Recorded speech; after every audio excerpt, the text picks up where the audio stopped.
Search tools were used in Arctic frost to view private communications of targets? I believe the traditional search tools, search warrants, lawful service of process, and the tools that the FBI has in our infrastructure systems, cybersecurity systems, and counterintelligence systems. But generally speaking, if I may, I want to use this to highlight the fact that I'm continuing my promise to work with Congress to produce documents simultaneously and also conduct ongoing investigations. I'm giving you as much as I can, and I'll give you more when I can. Thank you. Another question regarding that is, were there any directives from the Biden White House concerning the Arctic frost investigation? Were there any directives or communications from the Biden White House itself concerning the Arctic frost investigation? I'll just rely on what was turned over to date, sir. Okay. So I want to add here, the search warrants that were used included the seizing of a U.S. member of Congress, his phone. I think we all know who that was and how that was taken away and used for political purposes, Mr. Chairman, Mr. Director. So we'll leave that for a second, and let's go over to the Charlie Kirk case for just a second. Let's emphasize this. How many hours did it take from the assassination to the arrest of the assassin, Mr. Director? 33. That seems pretty swift, and it was because of the actual release of videos and photographs that you directed to be released, sir. That's correct, and to put it in perspective, the Boston bomber took 5 days and Luigi Mangione took 5 days.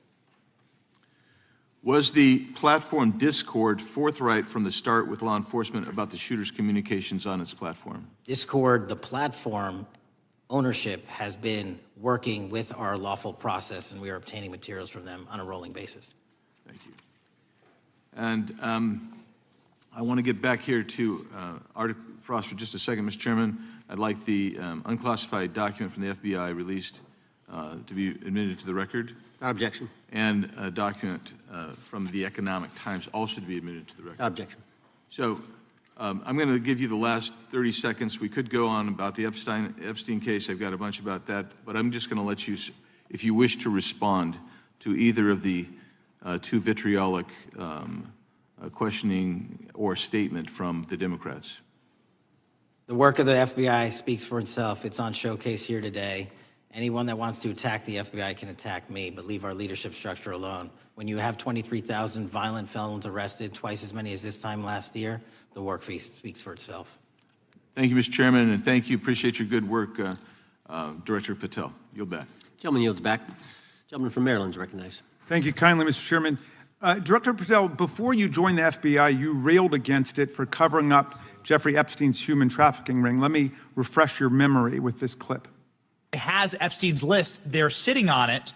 That doesn't seem like something you should do. You're protecting the world's foremost predator. That seems like an evil thing to do, regardless of who may be embarrassed in the release of that list. Why is the FBI protecting the greatest pederast, the largest scale pederast in human history? Simple, because of who's on that list. So you finished that December 2023 interview with a challenge to the FBI and harsh words for Republicans in Congress for not getting the Epstein files out to the public. You can see this clip. Boy pants and let us know who the pedophiles are. Put on your big boy pants and let us know who the pedophiles are, you said. You emphasized that the president and the FBI director each had complete authority to release Epstein's client list. You said Epstein's black book is under the, quote, direct control of the director of the FBI. Look at this clip. This is way off the topic, but who has Jeffrey Epstein's Black book? black book? FBI. But who? That is, I mean, there's... Oh, that's under direct control of the director of the FBI. All right, so you were sworn in as director more than 200 days ago. Now the black book is under your direct control. So why haven't you released the names of Epstein's co-conspirators in the rape and sex trafficking of young women and girls? The Rolodex, which is what everybody colloquially refers to as the black book, has been released. Oh, no, you're talking about what the journalist got 5 years ago? No, that's not what we're talking about. We're talking about what you were talking about there, the black book under the direct control of the FBI director. We have released more material than anyone else before. The Biden administration, Obama administration had the exact opportunities to release this material, and they never did. And if you are telling the men and women of the FBI, Why we're have not you going after changed your child predators. position? Hang on, you said we're not going after child predators. 1,500 child predators arrested this year, 35% increase. I'll reclaim my time. 4,700 child victims Mr. Chairman, I'm going to found. reclaim my time if you could instruct the witness. Why have you changed your position? There you were saying it's under the direct control of the FBI director and all of it should be released.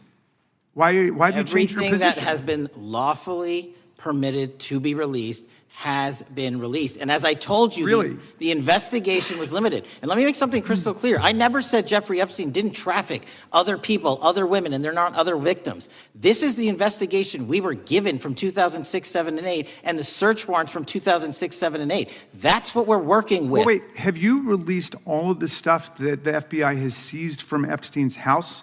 The computers, the emails, the file cabinets, the documents? What about the financial records? Have you released all of that? Everything the court has allowed us to Which release. court are you talking about? 3 separate federal courts have come in and said. We're there are talking about the 3 evidence you've got. It's got nothing to do with what those courts have. Do you have any We're talking idea about how the evidence. law works? Wait. Do you want me to break the law in a federal judge's order? No, to I want you to satisfy follow your own curiosity? word, Director Patel. You said up there it was under the direct control of the FBI director. He had the black And book. everything I have direct control over, we have gone to court. You haven't. Complete We your went sentence. to court. Everything you have direct We- control over, you we said.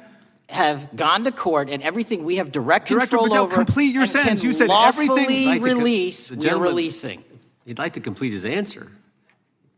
You began the sentence, everything you have direct control over, and then you stopped that sentence. You've released everything that you have direct control over? And I have direct control over and can lawfully release. If you're not familiar with the court orders, that's not my fault. Oh, I'm Go perfectly, look at them. I'm Go perfectly to familiar court. with them. But how did we prosecute Ghislaine Maxwell? She was prosecuted with the investigatory material that was collected from 2001 and 2005 because of the non-prosecution agreements and the court orders on the investigations and search warrants. We were not able to develop new information. And oh, by the way, Jeffrey Epstein was out for 12 years, and the Obama and Biden administration did nothing to look at his work, his pedophile network. If you want to blame me, that's fine. But now you're blaming the men and women who conducted this stop great that. search. I'm not blaming anybody other than you. You're not keeping your word. You said that you would release all of the materials Has under your anyone direct released control. more information on Epstein than I have? Has Well, anyone? much did more- Comey, did Ray? Much Did more. they? Excuse me. Much more has come out in the days since the American people in Congress have been demanding it. But it's coming out in dribs and drabs. Why don't you just release the entire file as you promised to do? I literally just told you, there are multiple federal court orders. I'm not going to break the law to satisfy your curiosity. You didn't join us when we filed court to release the court orders. You could have. You have lawyers. You could have shown up. You didn't do that. That's a tiny fraction of the material we're That talking is about. not. It is How a do you- tiny fraction. How do you know that? Have you seen No. everything? Time It's of the all gentleman. misdirection. How do you The know time that? of the gentleman has expired. The gentleman from California is recognized. Well, thank you, Mr. Director. Just to be clear, how many of the Epstein files were released in the 4 years of the Biden administration? 0. And how many have you released? I don't have the number, but it's got to be thousands of pages of stuff. I was going to ask you to begin whether Americans are safer today than they were 9 months ago, but you cited dramatic increases in criminal arrests since you've taken office, a dramatic decrease in crime that's resulted. Who would have thought that taking criminals off the streets would reduce the crime rate? But somehow we have stumbled upon that new truth. But it begs the question, what was the FBI doing during the 4 years of the Biden administration to see that dramatic an increase in work under your tenure? The simple answer is I'm letting good cops be cops. We're working with our state and local law enforcement. We're energizing our partnerships. We're bringing on more task force officers. When you have more cops in the streets, when you're using ground-based intelligence, when you're not weaponizing law enforcement and focusing on D.C. and focusing on the rest of America, this is what happens. It is not a significant mind shift in terms of how we maneuver the FBI. They've wanted to do this work since they signed up. We're just letting them. And we've seen many prominent Democrats oppose your efforts to restore law and order to the streets of our nation's capital. I mean, all of us here have seen a dramatic change for the better here in Washington, D.C. Why are so many Democrats attacking you for that? Sir, Democrats have been attacking me for a decade, as is the fake news media. They didn't like the fact that I exposed the Russiagate host and the largest weaponization of the FBI and DOJ in U.S. history. We proved it to be true with congressional oversight. I'm wed to that congressional oversight and will continue to do that work. Christopher Wray repeatedly warned this committee that the Biden open borders policy had produced a significant increase in terrorist threats that he said kept him up at night.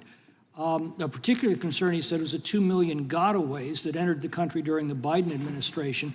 That's an average of 41,000 every month. What are the monthly gotaway numbers today? Sir, I'll have to get back to you on the exact gotaway numbers, but identifying that there are gotaways is step one. Going and manhunting them is step two, and that's what we're committing our resources to do. Well, that's my next question, is what progress has the administration made in apprehending and removing terrorist threats that came in during the Biden years? I think you're talking about, if you're not, let me know, known or suspected terrorists, and we've encountered almost zero at the southern border since the southern border has been sealed. But the problem that we are running into is our northern border. It's largely expansive. The enemy has adapted, and we need more focus on the northern border to stop known or suspected terrorists from coming in from places like China, Russia, the Middle East, Africa, Afghanistan. And what can you tell us about the remaining threat posed by potential terrorist cells here in the United States? The terrorist threat that continues to be posed by international terrorists here in the United States is one of my highest priorities. We are working through our intelligence community partners to identify those individuals, and we've taken down numerous individuals in numerous rings across this country to neutralize that terrorist threat, including places like New York City, Los Angeles, and I believe Dallas, Texas most recently. How extensively did criminal cartels like Sinaloa, Jalisco, New Generation, MS-13, Trinidad, and others infiltrate our country during the Biden administration? By the tens of thousands. Well, and what progress have you been making in combating their presence? I think the DHS is best to speak to that, but I think I can't remember the numbers of tens of thousands or hundreds of thousands of individuals they found that came in illegally, and the tens of thousands that associations to criminal networks have all been deported. And that effort is being opposed every step of the way by Democratic leaders in our cities, some of our states, and right here in the Congress. Isn't that true? Well, we're just working where we can in every single city we can, and I welcome the opportunity to partner with Republicans or Democrats on fighting violent crime like we're doing. Mr. Biggs asked about Arctic frost. What else can you tell us about that and what we need to do to assure that it never happens again?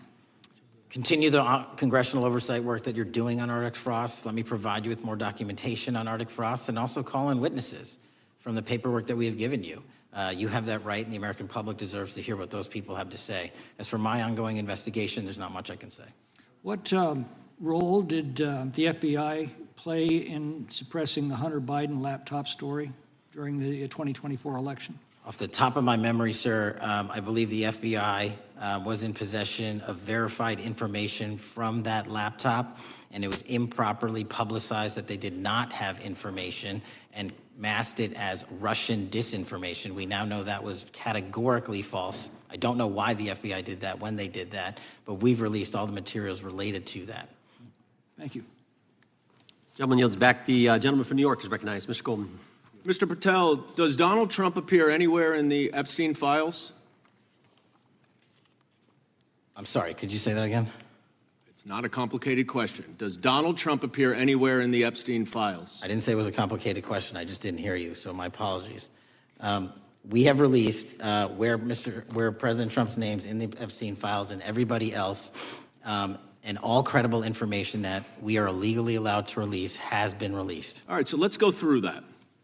You're referring to court orders that prohibit you from releasing grand jury testimony under Rule 6E. Is that what you're referring to when you say as the law allows? That's a piece of it. Really? What other evidence do those three court orders you cited prohibit from being released? Information that was collected pursuant to those search warrants that were limited in fashion. Wrong. That's not what the court order says, and that's not under 6E. And you're talking, and I said that's 6E, and I said there was others, and I'm answering that. There are sealed court order documents. There are protective orders. They are unsealed as part of discovery given to Ghislaine Maxwell. They are no longer sealed. That's just not true. We can argue about it all you want. Okay, well, you agree that there are, so your testimony here is that the reason why you are not releasing all of the videos that you have acknowledged, there are so many, and that the FBI spent thousands of hours of reviewing, the photographs, and the photographs that you have. You're saying that you're not releasing those because there's a court order requiring them to be sealed? Is that your testimony? Never said that about the videos. On the totality of the videos, of the thousands of images that were seized pursuant to the search warrants executed at the time, the overwhelming majority of that video is pornographic material that was downloaded from the internet and child sexual abuse material. We will never release that. Well, as you should not release the victims. But if there are videos that relate to others who Epstein trafficked to, such as maybe Prince Andrew, or photographs, that you have total control to release. Yes, and if it exists... And so why haven't you released it?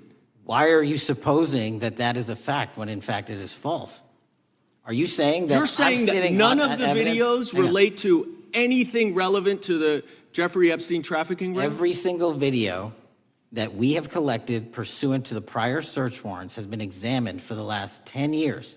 And every single video has been utilized for whatever prosecutions were able to be legally brought. I'm not asking about prosecutions. I'm asking about why you aren't releasing the full Epstein files, including the names of people who were involved in the sex ring that you promised to do before you became FBI director. I just told you, I'm not going to release downloaded porn of I'm not children asking on the about internet. that. Fine. I'm asking about all the other files. What other videos? Tell me.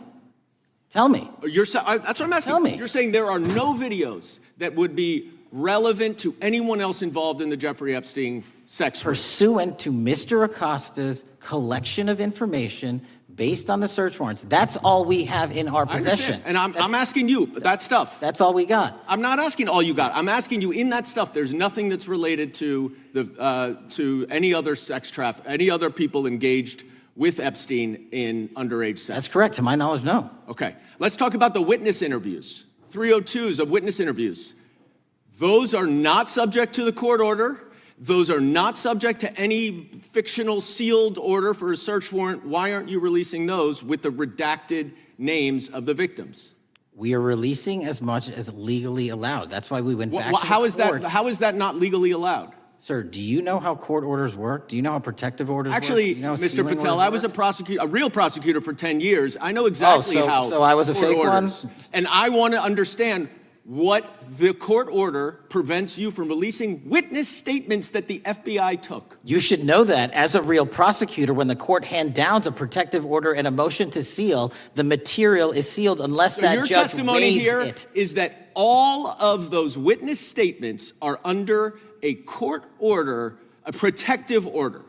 We are providing everything we can legally provide. No, that's not my Congress has question. sent us a My subpoena. question is, why are those witness statements that are not grand jury testimony, that if they were under a protective order are no longer under a protective order, why are they not being released? How are they not under a protective Why order? are you not going to the court like you did for the grand jury testimony to unseal those records? The DOJ did go to the court. No, not on those records. Why aren't you going? gentleman. You just went on grand jury. Time of the gentleman has expired. You are hiding the Epstein files, Time Mr. of the Patel. gentleman has expired. You are part of the cover-up. Can I respond? You sure can. Any allegations that I'm a part of a cover-up to protect child sexual trafficking and victims of human trafficking and sexual crimes is patently and categorically false in the work of my So I hope you will talk to them when they have Gentlemen's time has requested expired. to speak with you. Because Gentlemen's the time has victims have expired. Gentleman requested yields and you are back. not responding to them. Director, yes or no, is the FBI still spying on parents at school board meetings? No, sir. Is the FBI still targeting Catholics? No, sir. Is the FBI still spying on President Trump? I don't believe so. Is the FBI still censoring Americans? No, sir. Is the FBI still targeting Americans for shopping at Cabela's or purchasing Bibles? Nobody is targeted for their faith. Is the FBI still targeting Americans who are pro-life? Nobody is targeting anyone for their Is beliefs. the FBI still cooking the books on crime data? The crime data is real. Is the FBI still purging agents for conservative viewpoints? No one at the FBI has asked their viewpoints on Is policy. the FBI still labeling the Betsy Ross flag, the flag of the American Revolution, a hate symbol? No. Well, maybe that's why you've been able to, what was the number? 23,000 bad guys you've arrested, a huge increase from the same time period in the previous administration. I think you said 1,400 predators, 4,000 children rescued. Were those the facts? 4,700, 35% increase on children rescued. Yeah. And you got the guy to Abbey Gate. We got the Abbey Gate guy. We had a guy from the 4th District of Ohio who lost his life there serving our country. We appreciate that. Maybe when you're not focused on politics, you can actually do what the FBI is supposed to do. Go get the bad guys, right?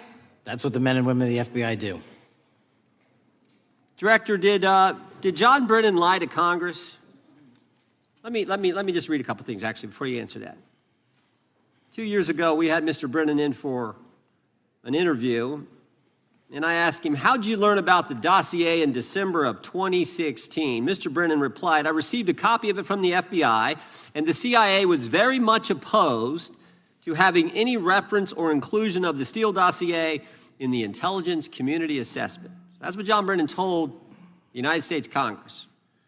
7 weeks ago, the Director of National Intelligence told us this. John Brennan lied and denied using the dossier in the intelligence community assessment because he knew it was discredited. CIA officer told the House Intelligence Committee Brennan refused to remove it, and when confronted with the dossier's main flaws, he responded, yes, but doesn't it ring true? John Brennan lied to us? Mr. Chairman, I won't stylize the evidence. What I will say is that the intelligence community assessment, those that created it and any individual involved with it, is an ongoing investigation. There's an investigation into what took place in December and January of December 2016, January 2017, when this whole thing started, this grand conspiracy. That is being investigated, is that right? That has been publicly announced by the department. That's been announced by the department. Did Chris Wray hide documents from this committee? You would know better than me, sir. Well, I think you told us like 700 pieces of information you've given this committee since you've been the director relative to just one incident, the Catholic memorandum from the Richmond field office. I can give you the comparison, sir. Yeah, the Catholic memo, I believe we turned over 750 documents.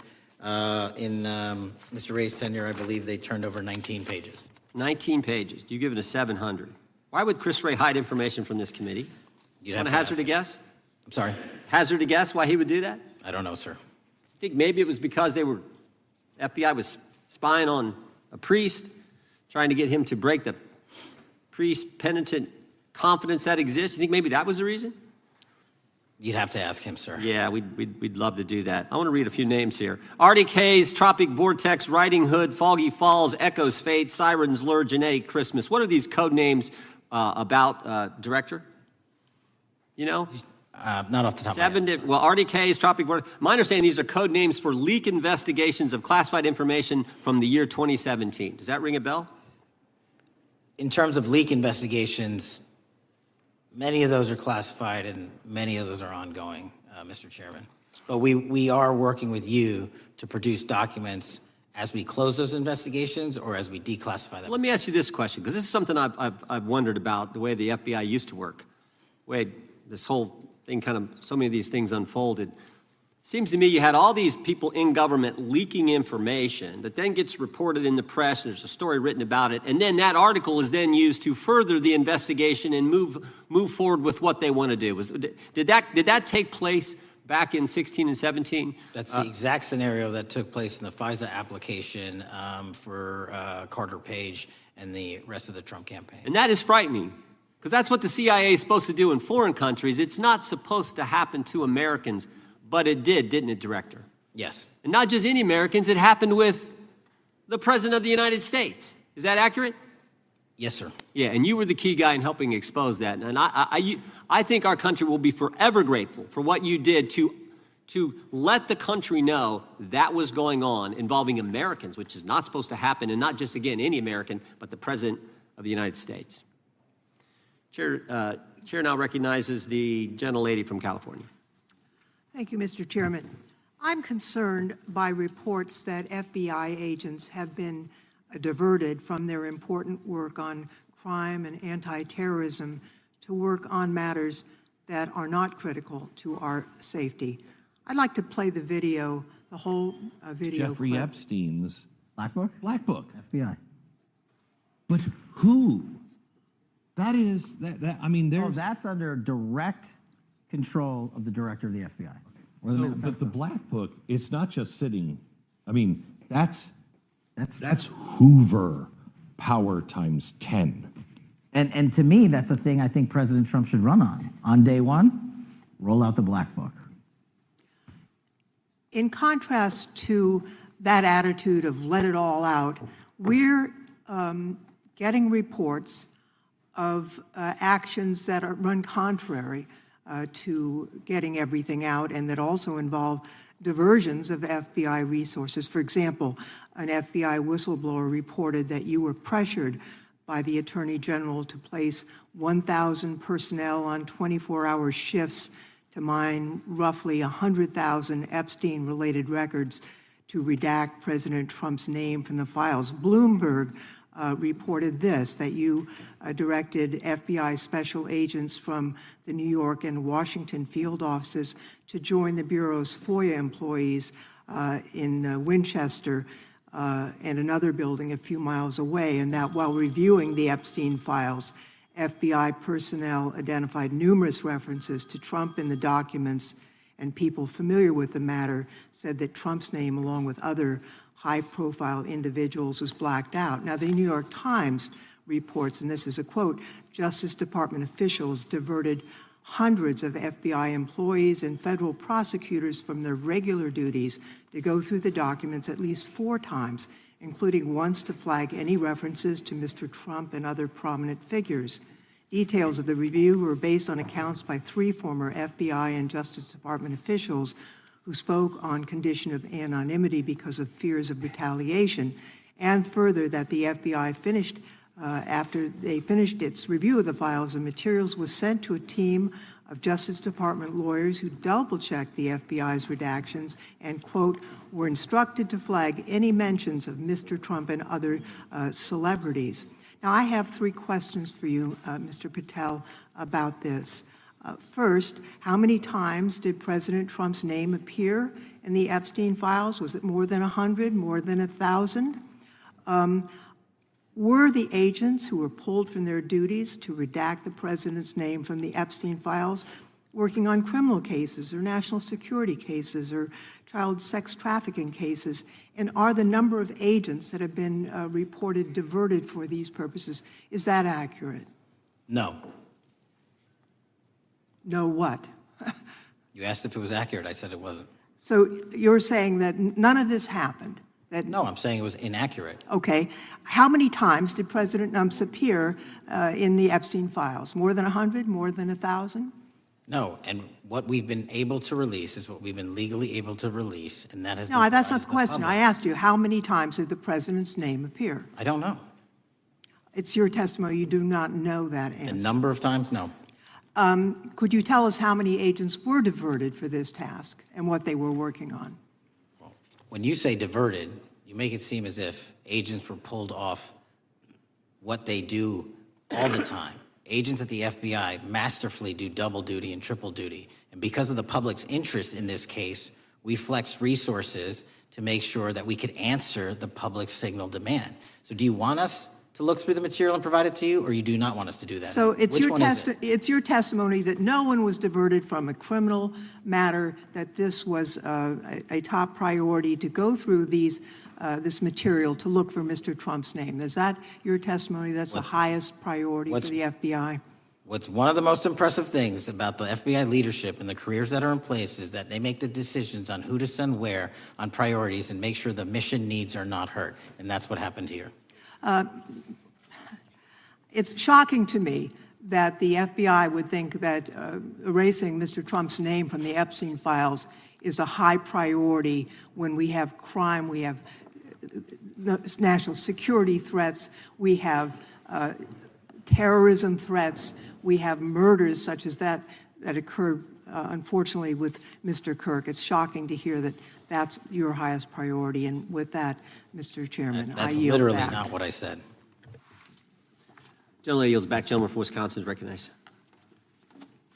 Director, is President Trump implicated in any wrongdoing related to Jeffrey Epstein?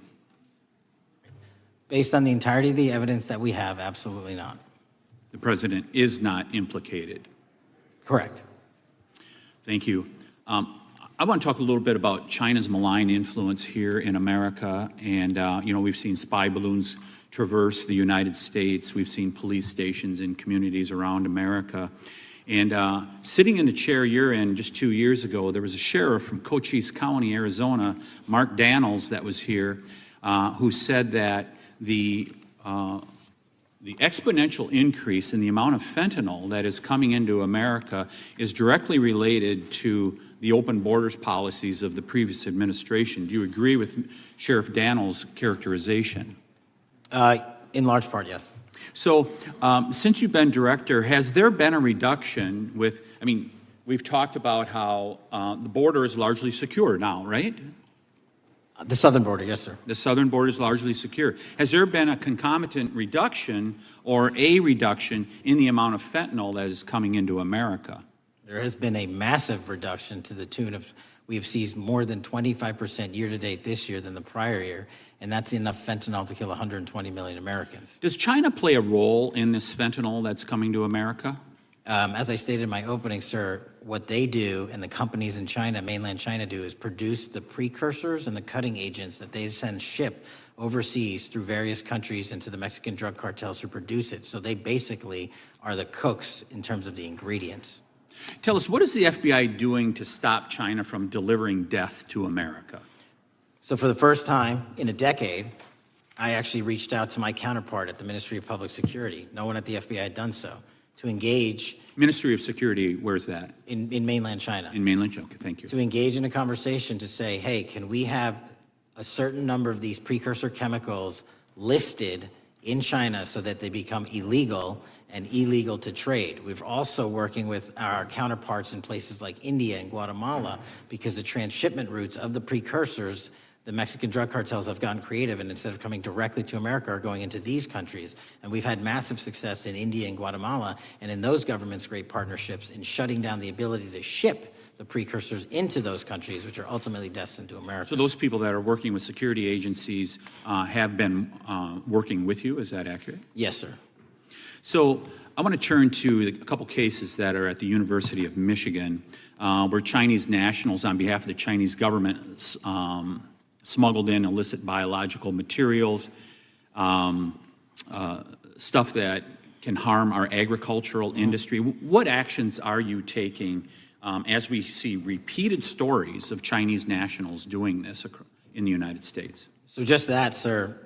In this calendar year alone, as I was mentioning, our counterintelligence operations and cases brought against the Chinese are up by, I think, something like 40%. And specifically, the cases in Michigan show two threat streams, not just against our agricultural industry, which is a threat to national security, but they were also bringing in chemical agents and mushrooms, I'm not the exact expert, that would have ultimately hurt our population. We arrested and charged all of those individuals, and we are aggressively going after them in every single state because they weren't doing it in Michigan alone. Should research universities across the United States be doing a thorough job of vetting Chinese nationals that are coming to their universities? They should. Turning to spying in America, we heard the stories about Senator Dianne Feinstein's driver, who was a Chinese spy. We're familiar with Linda Sun, who worked in Governor Hochul's office, Christine Fang in California.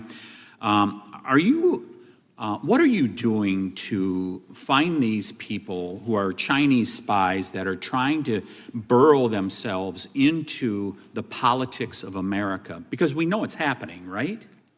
Yes, it is. And what our counterintelligence unit is doing is aggressively seeking the intelligence into where these individuals are working. Then we are utilizing our operational authorities to go in and investigate them either through our human source networks and collecting information through lawful process, online, search warrants, and data so that we can bring proper arrest charges and publicize to the world what they're doing here. And just because we've caught a few doesn't mean we've caught everybody. We've got a lot more to go. I get one more quick question in. The FBI arrested a judge in Wisconsin, Hannah Dugan, for interfering with a federal law enforcement operation. Could you tell us a little bit about that? And is a judge above the law here in the United States of America? Well, no one is, and that case is ongoing, but as you stated, and these allegations said there was an interference in a federal lawfully executed federal law enforcement priority that was interfered with. I yield back, Mr. Gentleman Chair. yields back. The gentleman from Tennessee is recognized. Thank you, Mr. Chair. Director Patel, I believe you had primary importance in starting Operation Viper in Memphis. Is that correct? Yes, sir. And Operation Viper brought in the FBI, the DEA, the ATF to help the Memphis police in policing the city. That'll be phase 2, sir. Phase 1 was FBI and local law enforcement in Memphis for the last few months. Okay. You did a good job, and the police director and the mayor have told me that has been helpful, the FBI working with the police. And the FBI are trained in law enforcement. They know Miranda rights, they know how to do policing, and they do a good job working with the police. Do you think that the National Guard is necessary to do the work that the FBI is doing now? Thank you. I do think it's necessary to finish it. What we've done is 500 arrests in Memphis and 110 federal indictments. But what we need to do is we've only secured a piece of where the criminal conduct is occurring in Memphis, and we can't work inside perimeters that are not established and safe, and we don't have the manpower to give us the space to fully go into the areas where the criminal activity remains. Well, are you suggesting that the National Guard is going to go into the more heavily crime areas? They're going to establish, like they did in Washington, D.C., perimeters where local law enforcement and the FBI, DEA, ATF, and U.S. Marshals can go into. We can't be going into all these areas knowing that they're extremely volatile and jeopardizing the safety of our agents. Did the National Guard do anything in Washington to help the FBI stay safe from these dangerous elements? They established perimeters. Established perimeter, and the criminals knew about it, so they... It was a visible force, sir, so they kind of saw it. Well, what you did, I commend you for what you did, and I think the FBI coming in, we have a crime problem in Memphis. The FBI has helped, DEA will help, and the ATF will help. I don't think the National Guard's going to help, and what I've seen, they're not trained in law enforcement, are they? No, sir. And so that could be a problem. Who will direct the National Guard in Memphis? Will it be, will they have control over your agents? No, sir, they won't. Who will have control over your agents? You? Well, the SAC and then ultimately the chain of command up to Washington, D.C. will control the FBI, but there's a task force that was put together that is going to be led by an interagency. The heads of U.S. Marshals, DEA, and FBI will be working together with DHS collectively on this. Have you visited Memphis before? Yes, sir, I have. So you know how good a city it is. I love Memphis. A lot of us do. And Memphis is a great city, great history, civil rights museum. Might say something about slavery, but that was the history. Needs to be taught.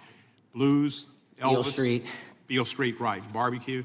And people should come. It's not a troubled city. We've got some crime, but it's not a troubled city. We're not troubled, and we love our city. And we hope that the National Guard doesn't come in and cause people to have questions about Memphis, because it's a city they should visit. Let me ask you this about, you said that the homicide rates are coming down to an all-time low? In modern recorded U.S. history, yes, When sir. does modern recorded history start? I think the FBI, and I'll get back to you on this, has stats on that going back about 30 years, sir. Okay, I was thinking back to Ozzie and Harriet, and I didn't think you could beat Ozzie and Harriet's time. Secondly, you mentioned the Epstein case. Did any of the women that were victims, and they came up here and had a press conference and all, did any of them contact your office and ask to give information? To my knowledge, no, sir. If they did, let me ask you first, is there a statute of limitations on sex crimes like that, with sex with a minor, rape? The DOJ is the expert, but I do not believe there's a statute on that, limitations on that. So if there's not a statute of limitations, should you not be interviewing those people who know who raped them and the names and the places and give you that information? That seems like that's a treasure trove of information, and it's a serious, serious, serious number of crimes. Sir, I couldn't agree with you more. We've been very public about asking individuals to come forward with new information, and we would run out every single lead on that. Well, I'm sure the women will come forward, especially today, to be sure that they will get an opportunity, because that seems like something we ought to do.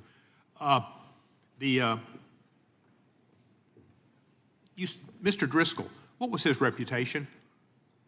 I can't comment on Mr. Driscoll's matter. It's an ongoing litigation. Yeah, but his reputation you could tell us about. I can't tell you about his reputation. His work has been laid out in that lawsuit. How many of the FBI agents who worked on the January 6th case have been fired? I don't have that number, sir. Do you have a ballpark figure? No, but I can tell you that individuals based on case assignments in the FBI that I have led have not been terminated for case assignments.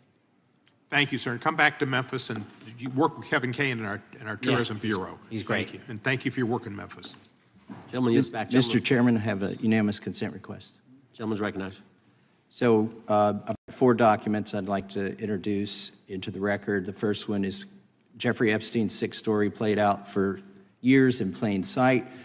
And Acosta is quoted in here saying, "I was told Epstein belonged to intelligence and to leave it alone." The second document is entitled, "What Epstein's Bodyguard Warned About His CIA Connections."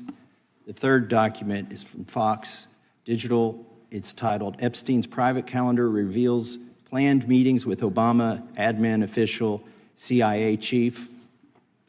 And the last document is Wall Street Journal article that highlights Ehud Barak's 36 meetings with Jeffrey Epstein. He was the former Prime Minister of Israel and head of military intelligence for Israel. It may have held that title when he met Epstein, and then, yes. Without objection, the gentleman will hold for a second. The gentleman from Maryland is recognized. Thank you, Mr. Chairman. Just one UC request. This is Judge Engelmeyer's decision from August in U.S. versus Epstein, stating the government's 100,000 pages of Epstein files dwarfs the 70-odd pages of Epstein grand jury materials. Without objection, the gentleman from Kentucky is recognized for 5 minutes. Thank you, Mr. Chairman. Director Patel, I watched some of your Senate hearing yesterday when Senator Kennedy asked you, "You've seen most of the files. Who, if anyone, did Epstein traffic these women to besides himself?" You replied, according to the transcript, "There is no credible information that he trafficked them to anyone else." You also said somewhere in the hearing and here today that the problem is that the case files are constrained by limited search warrants from 2006 to 2007, and that the non-prosecution agreement hamstrung future investigations. Those constraints only apply to Southern District of Florida. They do not apply to Southern District of New York, the location of the 2019 sex trafficking indictment, which produced many things, including a series of FD 302 documents. According to victims who cooperated with the FBI in that investigation, these documents in FBI possession, your possession, detail at least 20 men, including Mr. Jess Staley, CEO of Barclays Bank, who Jeffrey Epstein trafficked victims to, victims including minors, such as Virginia Roberts Giuffre, may she rest in peace. That list also includes at least 19 other individuals, one Hollywood producer worth a few $100 million, one royal prince, one high-profile individual in the music industry, one very prominent banker, one high-profile government official, one high-profile former politician, one owner of a car company in Italy, one rock star, one magician, at least 6 billionaires, including a billionaire from Canada. We know these people exist in the FBI files, the files that you control. I don't know exactly who they are, but the FBI does. Have you launched any investigations into any of these people, and have you seen these 302 documents? Sir, I have asked my FBI agents to review the entirety of the Epstein files and bring forth any credible information. And we're working with Congress not only to divulge that information and produce it to you, but any investigations that arise from any credible investigation will be brought. There have been no new materials brought to me launching a new indictment. So is the loophole here, or is it your assertion that these victims aren't credible, that the 302s maybe didn't produce credible statements that rise to a probable cause? It's not my assertion, sir. It's the assertion of 2 different United States attorneys' offices from 3 separate administrations who investigated those same materials in live time. Are the 302 documents in the FBI's possession? They reviewed all that, yes, sir. And so have you reviewed those 302 documents where the victims name the people who victimized them? If I personally know, but the FBI has. So how can you sit here and in front of the Senate and say there are no names? I said all. I named one information- today. I said we are not in the practice at the Department of Justice and FBI of releasing victims' names. That is not what we do. We are also not in the habit of releasing incredible information. That's not what we do. But multiple authorities have looked at the entirety of what we have. Okay, I got to move on here. Were you present when the AG had the White House event when she released the binders to the social media influencers? I was, yes. So if you're willing to meet with social media influencers who stood to benefit from the sensational and sad stories of these victims, will you meet with the victims as well? The FBI will meet with anyone who has new information. Will you personally meet with them? The FBI and the professionals who are handling the cases will. Were you instructed that it was important to release the documents to the Oversight Committee on the day of my introduction of the discharge petition to release these files? I don't know what day that was, so no. Well, they were released that day, and there were victims' names who weren't redacted because they were in such a rush, and the victims are not happy about that. Have you investigated any of the CIA connections? Have you seen the CIA file on Jeffrey Epstein? And if you wanted to see it, would they show it to you? Well, I can speak for the FBI, and that's presuming there's a CIA case file. And I've reviewed everything that the interagency, not I, the FBI, that was provided to us. Would you be willing to look at the CIA file on Jeffrey Epstein? If there is such a file, and if it has not already been turned over to the FBI will look at any new investigative leads. Have you made any progress on the pipe bomb investigation January 6th? And have you made any progress on the motive of the Las Vegas shooter? As to the first, it's an ongoing investigation, and we have made progress. As to the second, sir, I'll have to get back to you. All right, thank you. I yield back. Mr. Chairman, I have a unanimous Gentleman consent yields back. request. Unanimous consent request from the gentleman from New York. I ask unanimous consent to introduce an unsigned memorandum from July 7th, 2025 that says we did not uncover evidence that could predicate an investigation against uncharged third parties with the insignia of the Department of Justice and the FBI. Without objection. Mr. Chairman, I have a unanimous Georgia. consent request. It's a article entitled DOJ Deletes Study Showing Domestic Terrorists Are Most Often Right-Wing. Without objection. Thank you. Gentleman from Georgia is recognized for 5 minutes. Thank you, Mr. Chairman. Director Patel, thank you for being here today. I want to first talk about the significant role that the FBI plays in combating the national security threats posed by our nation's greatest threat, our nation's greatest security threat, China and the Chinese Communist Party. It's a fact that China is America's most significant national security threat, isn't that correct? I would say so, sir. And you would agree with me that China wants to dominate the United States of America? I think that's largely their plan. And they want to dominate the world, both militarily and economically, isn't that correct? I think so. And sir, you've been FBI director for the last, 8 months? 7 months, yes. 7 months, and during that time, have you held any stock in any companies founded in China? I don't believe so. Well, you do own stock in a company known as Elite Depot, don't you? Which one, sorry? Elite Depot. You own stock. I think that's, I'll have to get back to you. I think it's a law firm and it's a company out of Singapore. Okay, well, no, the company out of Singapore, which is owned by Elite Depot, is the Shein Company, which was founded in China, correct?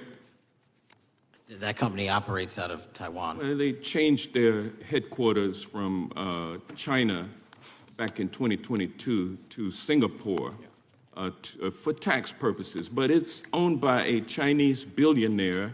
I think his name is Charlie Zhu, and you own stock in the company that owns Shein. Which I disclosed during my confirmation process. You certainly did. And now, do you still hold that stock in that Chinese company? Pursuant to the the Department of Justice, who reviewed my material that was submitted during my confirmation process, I was able to hold certain stocks, and they made the decision. You still hold the stocks that you have? You still hold on to these Chinese stocks, these stocks in this Chinese company? I disagree that it's a Chinese company, but I was in the DOJ, when you're appointed, makes a call on what you can and can't possess. Well, now, let me ask you this. Chinese companies steal trademarks. They produce counterfeit products and sell them over the internet on platforms such as Shein. They steal intellectual property. They steal data from American companies. And to me, it seems inconsistent with your role as FBI director that you would own stock in a company that is based in a country that is the nation's premier national security threat. It's like you are putting your own financial security over the security of the nation. I disagree with that characterization. Well, I think the American people look at it like it's a classic situation of the fox guarding the hen house. If the FBI is charged with investigating espionage, economic espionage by companies controlled by the Chinese Communist Party, and you are the director of the FBI, you've got a conflict of interest. Sir, I would just show if there's any intimation that I'm against. Why are you holding on to this stock? It wasn't a decision I made. And it's valued at up to $5 million as of when you last reported, correct? $5 million in stock? No, I don't follow it. You don't follow it, but you're still making money off of it. I don't have any money off of anything. Well, what I have done... Trump's trade policies directly impact the value of that Chinese stock. Won't you agree with that? Which trade policy? I'm not a trade expert. Okay, all right. But I want to tell you this. Crazy on me today. Let me ask you this question. Why are you hiding pedophiles? Why are you shielding pedophiles? Why are you protecting pedophiles? That is maybe the most offensive thing you could say to me, given the numbers. Well, you have not released the Epstein numbers files of pedophiles. You are aware of the Epstein client list that was published in the 18,000. The gentleman has expired. The gentleman yields back. Can he answer the question? Can I just respond? Of course, the gentleman can answer the question. Since I took over the FBI, there has been a 33% increase. Sir, all of that started under Christopher Your Wray. time is done, but no, it didn't. The witness gets to answer the question, and then we'll go to our next. FBI director, sir, and you're coming in here trying to take credit for something that a previous director instituted and largely brought to conclusion. I take no credit. I think it's been clear that the director has numbers are so much better than the previous director. It's Dr. Patel, if you want to answer the question. I take no credit. The men and women of the FBI have seen a 33% increase in the number of counterintelligence arrests out of the PRC. And so all of a sudden, when you coming in 7 months ago, gentlemen's time has expired. And on the pedophile accusation, go for that. we have arrested 1,500 child predators in the last 7 months. Under investigations initiated by the prior appreciate the director's good work, and we really appreciate that the time of the gentleman has expired. We now go to the gentleman from Texas. I thank the chairman. I thank the FBI director for coming before the committee. I assume the FBI director, Mr. Patel, I believe you probably agree with me that there is a significant organized effort on the left side of the political spectrum to advance criminal organizations being able to put more criminals out on the streets. That what we've seen this in daily action. Are you familiar with the report that came out this last Monday from the Law Enforcement Legal Defense Fund? I'm not familiar with that, sorry. So this report came out this past Monday, and it said that significant amount of the money flowing out of George Soros and other leftist organizations and funders has been funding DAs and prosecutors, and quote, many of these DAs had never managed an office, prosecuted a criminal case, developed organizational policies. In dozens of America's largest cities and counties, this report finds these progressive district attorneys have outsourced core parts of the American criminal justice system to activists and political donors, taking direction and advice on everything from staffing decisions and communication strategy. Organizations, it's a complex web of donors going in through these organizations to put radical DAs and prosecutors out there, putting criminals on the streets. Does the FBI director agree that this exists and is a problem? I will accept the factual representation, and if that exists, it is a problem. The organizations such as TIDES, the Fair and Just Prosecution, Brenner Center for Justice, Partnership for Safety and Justice, the Vera Institute of Justice, the amount of dollars flowing from George Soros through and to these organizations and to the various prosecutors that have resulted in increased crime on our streets, including the brutal murder of the Ukrainian refugee in Charlotte. I bring that up because that is one component of the problem.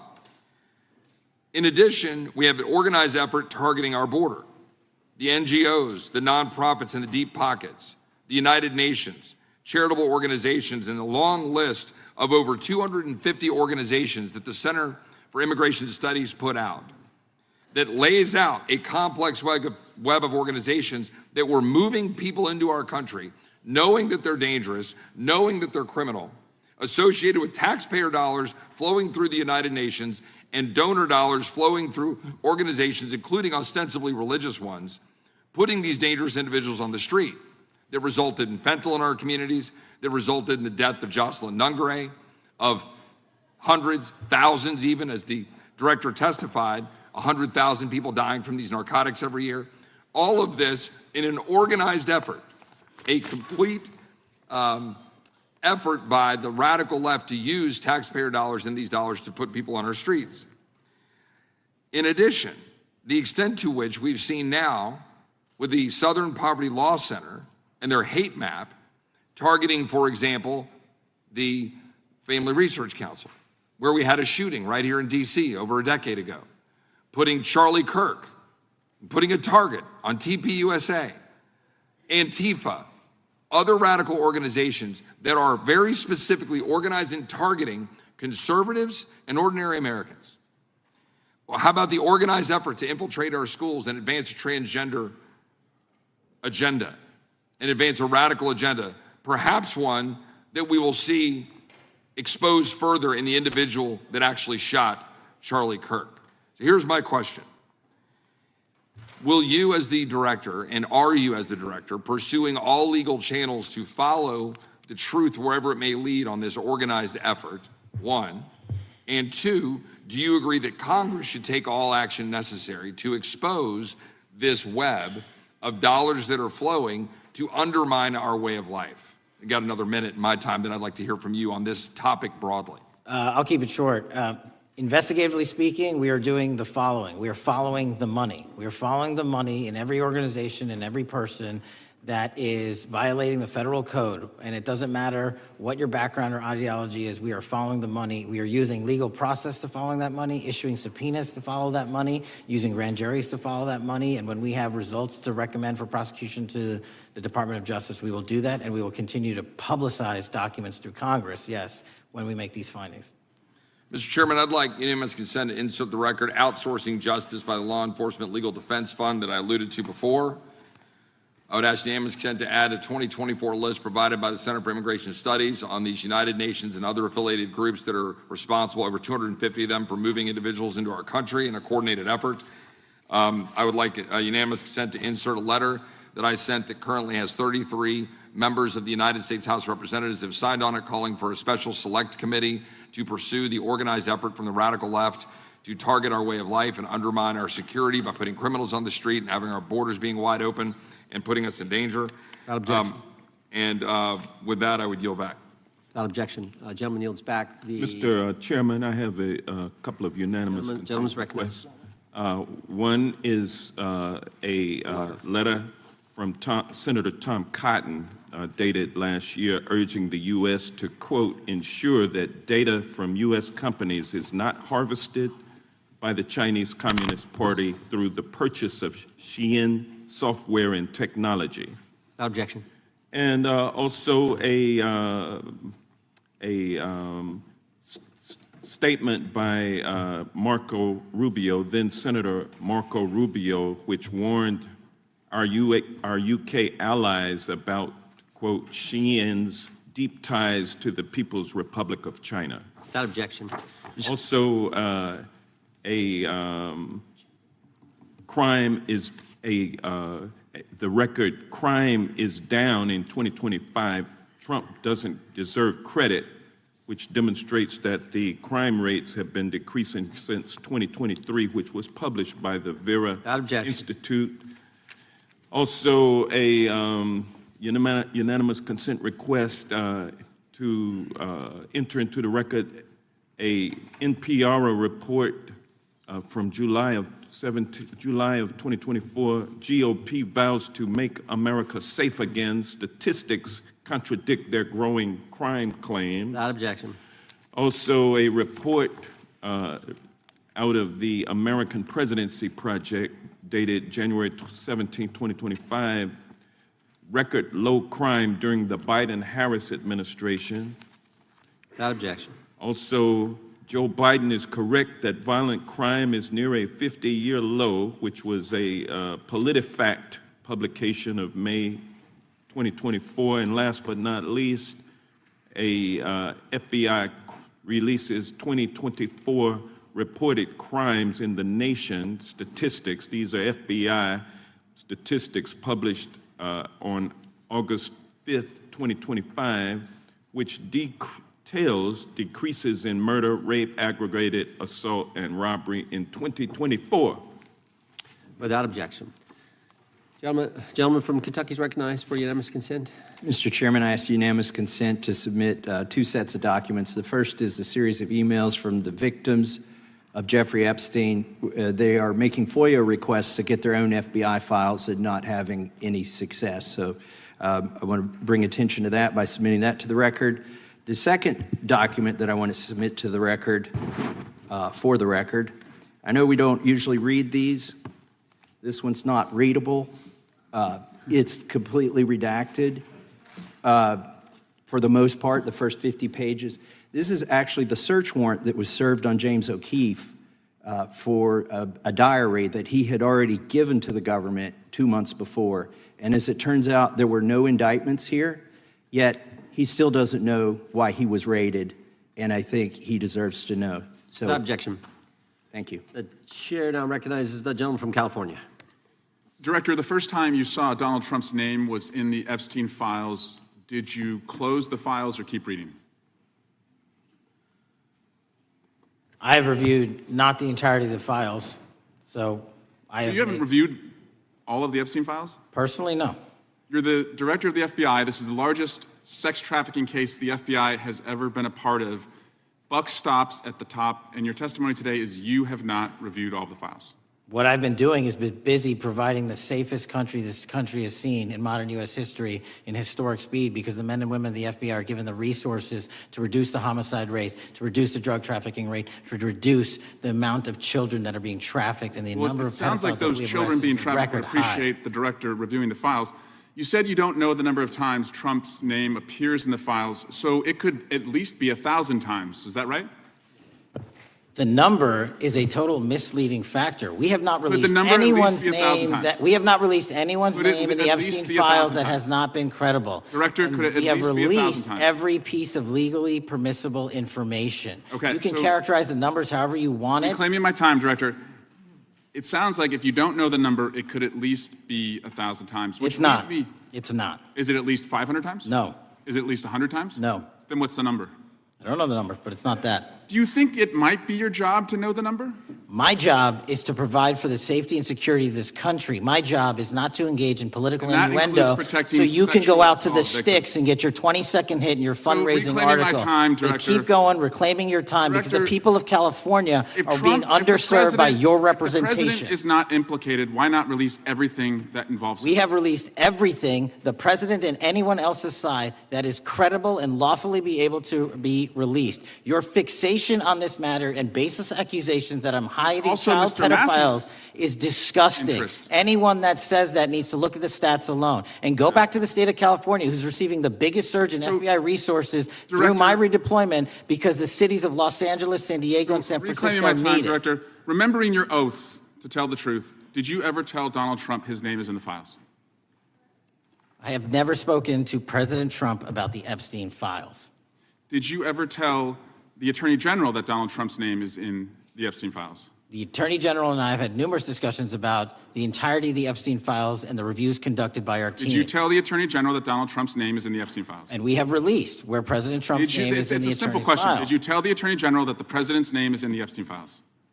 During many conversations that the Attorney General and I have had on the matter of Epstein, we have reviewed. The question is painstakingly simple. Who Did you can tell the Attorney General that Donald Trump's name is in the Epstein files? Yes or no? Why don't you try spelling it out Yes if you're or going to mock no, me? Director? Use the alphabet. Yes or no? No? A, B, C, Director, D, E, F? it Don't sounds wanna like do you it? don't want to tell us. Did you tell the Attorney General that Donald Trump's name was in the Epstein files?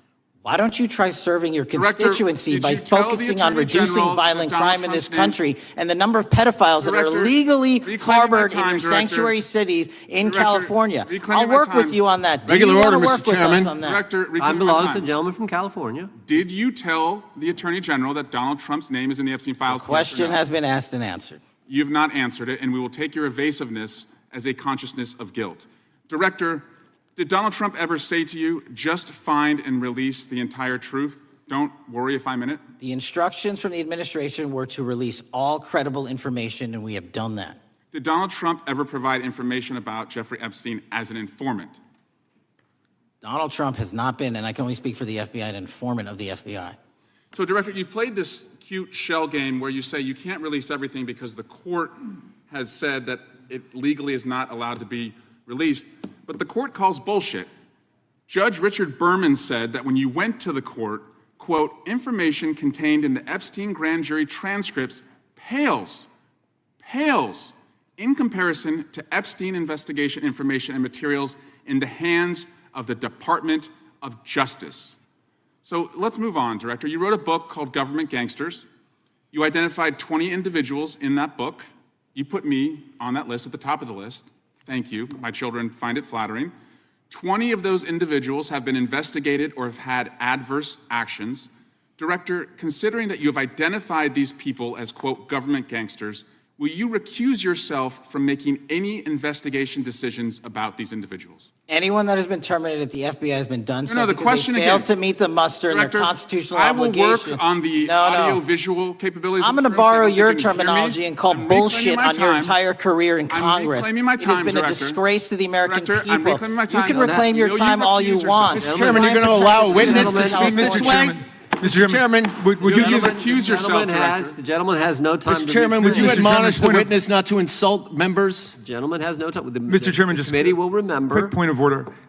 Could the gentleman be extended an additional 20 seconds to complete his thoughts since the witness decided to interrupt him And continuously? then the witness will be able to respond if he wants. We'll make sure Thank he has you. time to do that. My question Gentlemen, is, continue. will you, Director, recuse yourself, yes or no, from investigating or making decisions about the 60 individuals, including myself, that you identified as government gangsters? Yes or no? Time of the gentleman has expired. The witness may respond if he would like. And the answer was no, as I heard.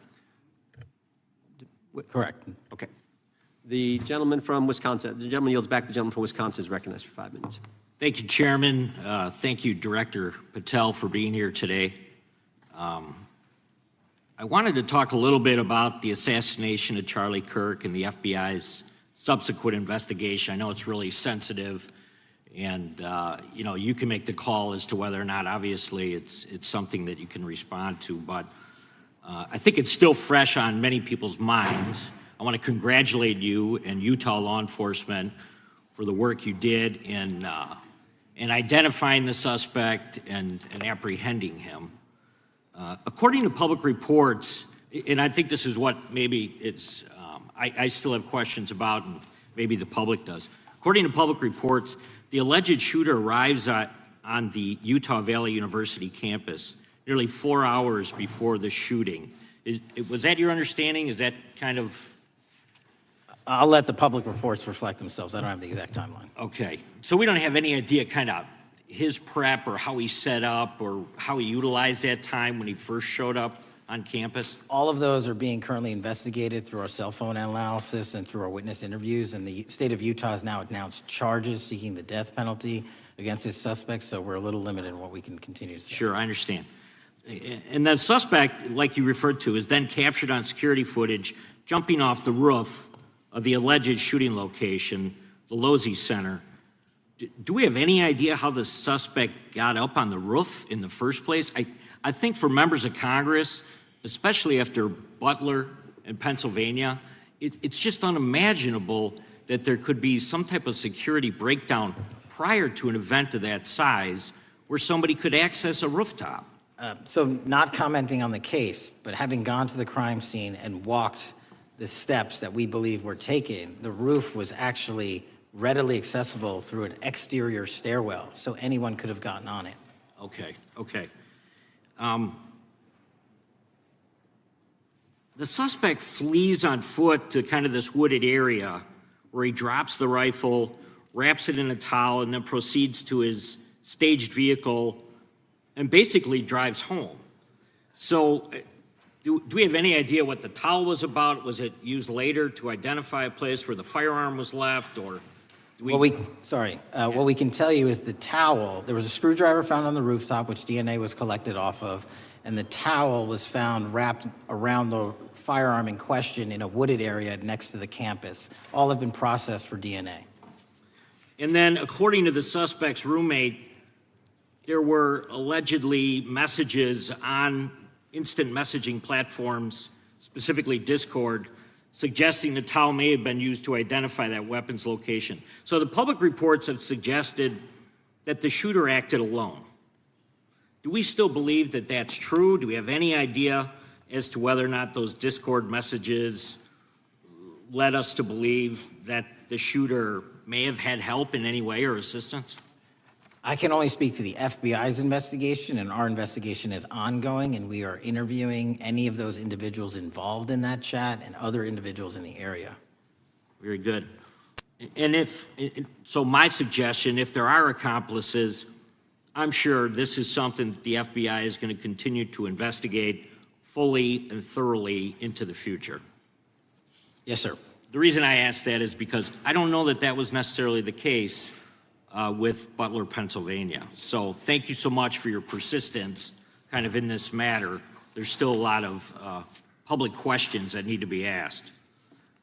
Let me shift to another topic very quickly. On July 31st, 2025, the DOJ and the CIA declassified the annex to Special Counsel John Durham's 2023 report on Operation Crossfire Hurricane.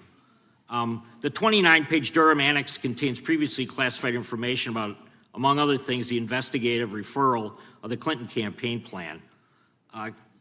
Why would somebody place documents in a burn bag related to this case?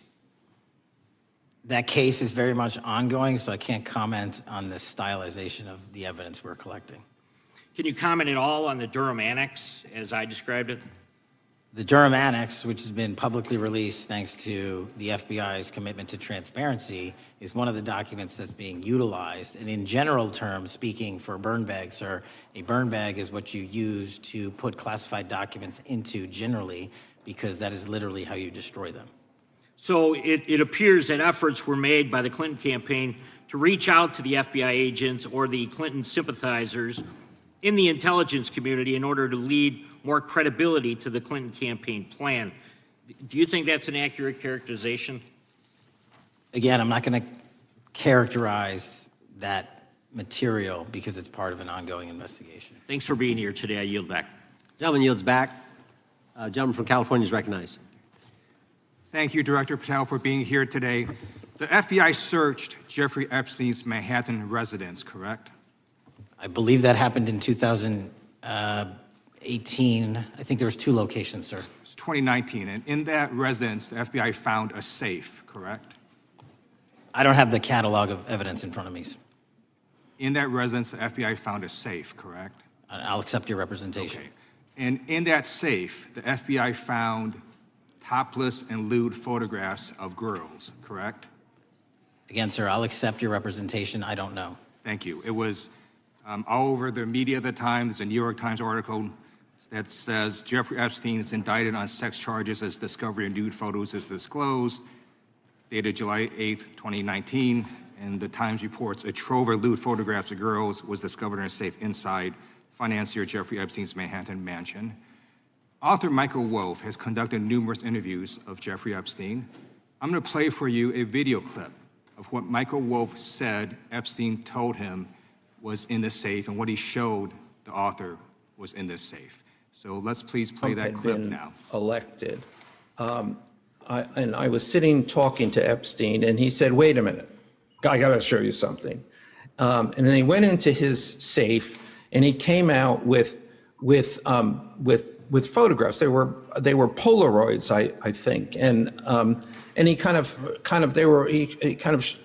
spread them out like playing cards, and it was Trump. I mean, I think there were a dozen of them, and it was Trump with girls of an uncertain age at Epstein's Palm Beach house, where all of the things that he would ultimately be accused of took place. And I remember very vividly 3 of them. There are 2 in which Trump is, the girls, topless girls, are sitting on Trump's lap. And then a 3rd in which he has a stain on the front of his pants, and the girls are kind of pointing at it, sort of bent over, laughing. So Director Patel, I'm going to ask you a very broad and general question. As you know, Donald Trump and Jeffrey Epstein were friends. There are, of course, photos showing Donald Trump together with Epstein, correct? I don't have the entirety of the photographs, but I think they've been photographed in public together. All right. Are there any photos showing Donald Trump with girls of an uncertain age? No. How do you know that? Because that information would have been brought to light by multiple administrations and FBI investigators over the course of the last 20 years. Well, you know what? That's just not true, because no one knew about the creepy birthday message that Donald Trump wrote to Jeffrey Epstein until the Wall Street Journal disclosed it, and then all of a sudden, the Epstein estate provides it to Congress. Well, so certainly, you weren't there at the search. You don't know what Epstein may or may not have done with those photographs even prior to the search. Maybe someone has it. Maybe the Epstein estate has it. You raise a great point. So I'm going to ask you, have you asked to talk to Michael Wolff? You raise a great point. I haven't personally asked to talk to Michael Has the FBI Wolff, asked? but the FBI, I'll get back to you if the FBI specifically So Michael Wolff has ever. about 100 hours of testimony of Jeffrey Epstein. Wouldn't it be good for the FBI to interview Michael Wolff? I'm not saying they haven't. I just don't know. Has FBI subpoenaed the tapes that Michael Wolff has conducted of Jeffrey Epstein? I don't know. All right. So if you could provide us an answer, that would be terrific. Sure. Well, let me ask you this question then. Have you looked at all the photos in Epstein files? I have looked at all the information that the investigators who investigated this case have provided to run out credible leads. And in the Epstein file, was there that creepy birthday message that Donald Trump had written to Epstein? No, that's what I was trying to tell you. You raise a great point. The estate of Jeffrey Epstein has a voluminous amount of information that they have not released before. Okay, so that's great. So wouldn't it be great if FBI subpoenaed the estate of Jeffrey Epstein for all that information? The estate is under no obligation to provide that material, even pursuant to a subpoena. That's a great point. Yeah, that's just false. Okay. That's just false. You're the frickin' FBI. You can subpoena the information from the estate, and you better do that. That's literally not how it works. I'm going to move on now and talk about Epstein's client list. You confirmed that it exists. Attorney General Pam Bondi confirmed earlier this year that it exists. So I just want to ask you a simple question. Is Prince Andrew on Epstein's client list? The material related to Prince Andrew has been made public. Is Prince Andrew on the client list? We have released the index of names that were in Jeffrey Epstein's. Is Donald Trump on Epstein's client list? The index has been released, and the index will speak for itself. So I'm just going to say, America, there's a huge red flag. The FBI director could not answer whether Donald Trump was on Epstein's Gentleman's time client has list. expired. I Chair yield now back. recognizes the gentleman from Virginia. Thank you, Mr. Chairman. I want to thank the director for being here and for his work over the last several months, removing the taint of partisanship that has infected the intelligence community over the past several years under the last administration, under the last several directors, standing up for law enforcement, standing up for the brave men and women who work in your agency. But to set the record straight, we have to correct the record. And the record early days of the first Trump administration saw a dramatic spike in news stories that contained sensitive and sometimes classified details about the FBI's bogus Russia probe, about a leak a day. It's unacceptable that senior FBI officials coordinated to leak classified information to try and harm President Trump. Documents produced to the committee in August of this year revealed that the FBI interviewed a former Intelligence Committee staffer who gave details on a systematic process through which leaks of classified information were affected by then Chairman, now Senator Adam Schiff. Were these findings escalated within the Bureau's chain of command, and if so, to what level? Sorry, were the findings escalated? Were these findings that were given to us escalated within the Bureau's chain of command, and if so, what level? Did you receive this information? That entire matter is currently under investigation by the people at the FBI that handle leaks of classified information. All right, it's good to know that there is an ongoing investigation. Can you tell me whether these leaks to the media compromised any ongoing FBI investigations during the Trump-Russia probe? I can tell you, generally speaking, the leaks of classified information are detrimental to any work the FBI is doing. Now, former Director James Comey testified before the Senate Judiciary Committee that he had never been an anonymous source, nor authorized anyone to be an anonymous source in news reports about matters relating to the Trump investigation or the Clinton investigation. Was Comey's testimony true? In reference to Director Comey, I'm very limited in what I can say because of what the current status of those matters are with the FBI and the Department of Justice. When I am able to make those public, I will. Can you tell me if there's an ongoing investigation there? Again, without identifying any individuals related to the information you're generally speaking about, there is an ongoing matter that has been under review by the Department and the FBI for some time. Because we know that the documents that we received last month revealed that former Director Comey used Columbia University law professor as a conduit to leak stories to the media that contained classified information. Let me move on to the way that the FISA process was weaponized by past directors. Prior to your confirmation, you raised concerns about government misuse of FISA, including Section 702, stating that FISA was in need of major reform. Specifically, you highlighted that the Fisk report that the FBI had conducted 278,000 improper searches of the FISA database. Do you remain concerned about governmental abuse of FISA in Section 702? I'm always concerned, but what we've done since I became FBI director is implement new audit systems. We are nearing 100% review of the 702 query system that you are specifically referring to, and we've also eliminated anyone that has ever touched that database that has in any way made a mistake, whether intentional or not. And we have also identified a system in which those going forward who misuse the 702 system, they don't get 2 strikes. They get 1 and you're done. Okay, I'm glad you mentioned you're continuing to audit because, as you know, in May, the New York Times reported you closed the FBI's Office of Internal Auditing. Can you explain why you decided to close this office? Yeah, because under the new restructuring of the FBI, to save resources, there were 2 different places doing the exact same thing. We have a specific division dedicated to audits. I didn't need another audit system doing the audits again. And so we folded some of those folks with their expertise into our specific division and then took the rest of those folks and are moving them out across the country. Under previous FBI leadership, FBI agents were found to have lied to the Fisk. There have been hundreds of thousands of violations of the querying standards. In light of past violations, what action is the FBI taking to ensure that similar abuses do not occur in the future? Exactly what I've outlined. You cannot have access to the 702 query system if you improperly queried that system at all at any time in your career. Okay, at a Senate hearing 2 years ago, your predecessor, Director Wray, testified FBI had previously purchased U.S. phone geolocation data for a specific national security pilot project and further stated that the project had not been active for some time and that the FBI relies on court-authorized process to obtain location data from companies. Does the FBI purchase location data or any other data of Americans from data brokers? I don't believe so, but I'll get back to you. Thank you, that'd be important. I appreciate that. I yield back. Gentleman yields back. Gentleman from Washington's recognized. Thank you, Mr. Chairman. Mr. Patel, before you joined the FBI, you had very strong opinions about what the FBI was hiding regarding Jeffrey Epstein. In a September 2023 interview with Glenn Beck, you said, the Black Book is under the, quote, direct control of the director of the FBI. In December 2023, you said, let us know who the pedophiles are. Even for a short time after becoming FBI director, in February of 2025, you tweeted, quote, there will be no cover-ups, no missing documents, no stone left unturned. In June, you told Joe Rogan, quote, we've reviewed all the information, we're gonna give you every single thing we have and can.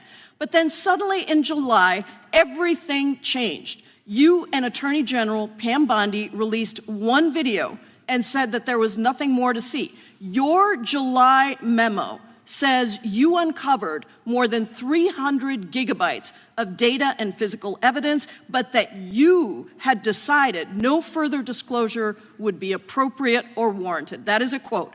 I think what happened, Mr. Patel, is that suddenly you discovered that Donald Trump's name was all over these files, and you started a giant cover-up. So you are under oath, Mr. Patel. You just testified to Mr. Swalwell that you did not speak to the president about the Epstein files. To your knowledge, did Attorney General Pam Bondi speak to the president about what was in the Epstein files? I can't speak for Attorney General Pam Bondi. So to your knowledge, you don't have any information. The question was, do you have any knowledge? Do you have any knowledge? I can't speak. You are refusing to answer the question, so let me tell you that the Wall Street Journal reported that in May, Bondi told Trump that he was in the Epstein files, and at the same meeting said that the DOJ did not plan to release the files. Yesterday, you testified to Senator Kennedy that there was, quote, no credible information that Epstein trafficked girls to anyone else, and that you have, quote, continuously and publicly asked the public to come forward with more information, and we'll look into it. Today, in response to Mr. Massey's question, you appear to say that the survivors were not credible. These are survivors. That's not at all what I said. Okay, great. I'm going to ask you this in a second, but let me tell you about the survivors, and let's bring them up here into the room. These are women who came to the Hill and testified that they were groomed and raped at the age of 14 and 16 years old, and they called to meet with the president and to meet with the FBI and to have people investigate their claims. Some of them have never testified before. If you are so interested in getting the public to submit any information, why have you not met with them? You said you haven't met with them. Have you met with them? I'll give you one more chance. My job as the FBI director is to Is the invite all answer yes or investigative no leads. to whether or not you met with these women who were sexually abused and raped?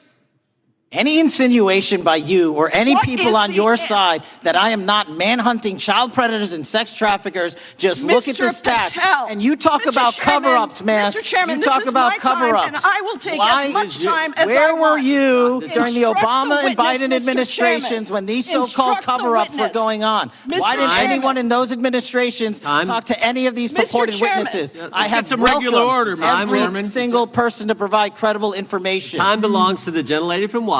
And I'm but going when to you- take another When you couple accuse of the minutes. witness of something, he's allowed to respond. That's how it works. You say Listen, something, he didn't you say even, something, excuse he's me, allowed Mr. to Chairman, you have respond. always been fair, but this is I'm not being fair. and you will get No, your, this you will is get your my time, and he You will give the said gentlelady that the a few witnesses additional were not credible. seconds of time. I'm going to get an additional minute of time because No, that's you'll how get much time you he won't get a took. minute. You'll get some seconds. What we think is under 5 minutes. You don't get to demand how Mr. much time you Patel. get. That's not how it works. Mr. Patel, are the victims of the Jeffrey Epstein horrific trafficking ring, are they credible?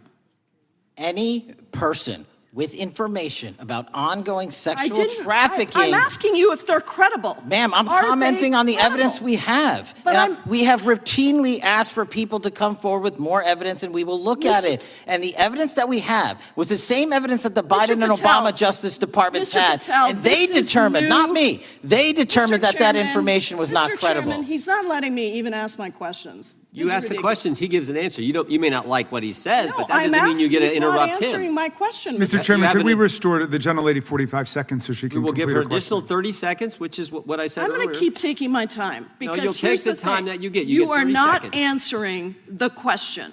The question I is, have. You just is don't like the these answer. women are these women credible? It's a yes or no answer. I have answered the question. Well, and what is I keep the telling answer? you, I'm the only FBI director that has welcomed new information in this case. This You're administration is the only one that has welcomed any new information in this Is there case. a yes or no to whether Present the new victims credible are information. credible? Present new Are information. the victims credible or not? I'll tell you what happened in the last Trump administration. Are they credible or not? You can't even Victims say. credibly came forward, and you know what happened? President Trump authorized the indictments President of Jeffrey Trump Epstein, called not them Biden, a hoax. not Obama, President Trump no one called else. the entire thing a Democratic hoax.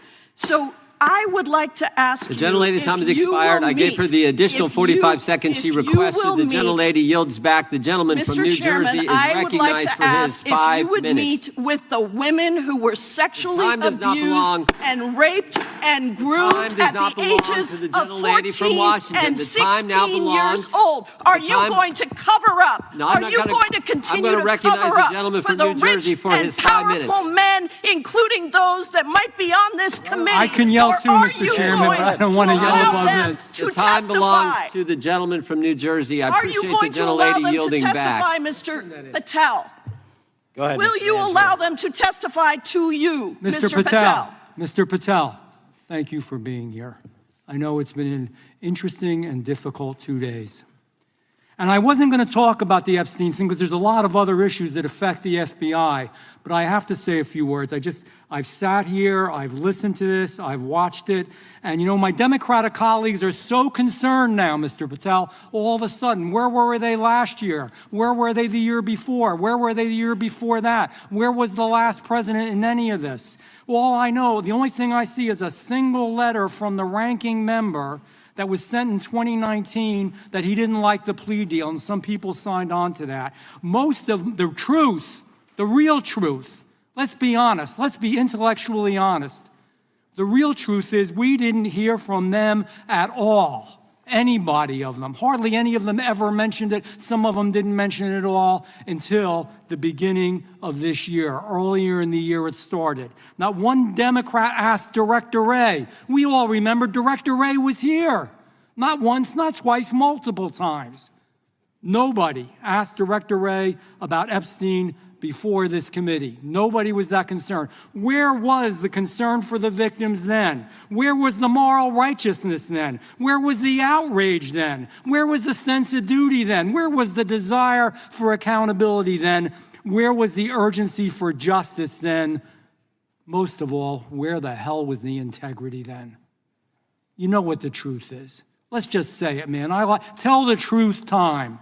The truth is, it's politically useful for them to try to do this now, even though they didn't give a damn about it in the past. And you know what? That's an insult to the victims, and that's an insult to America. Continue to do the work you're doing.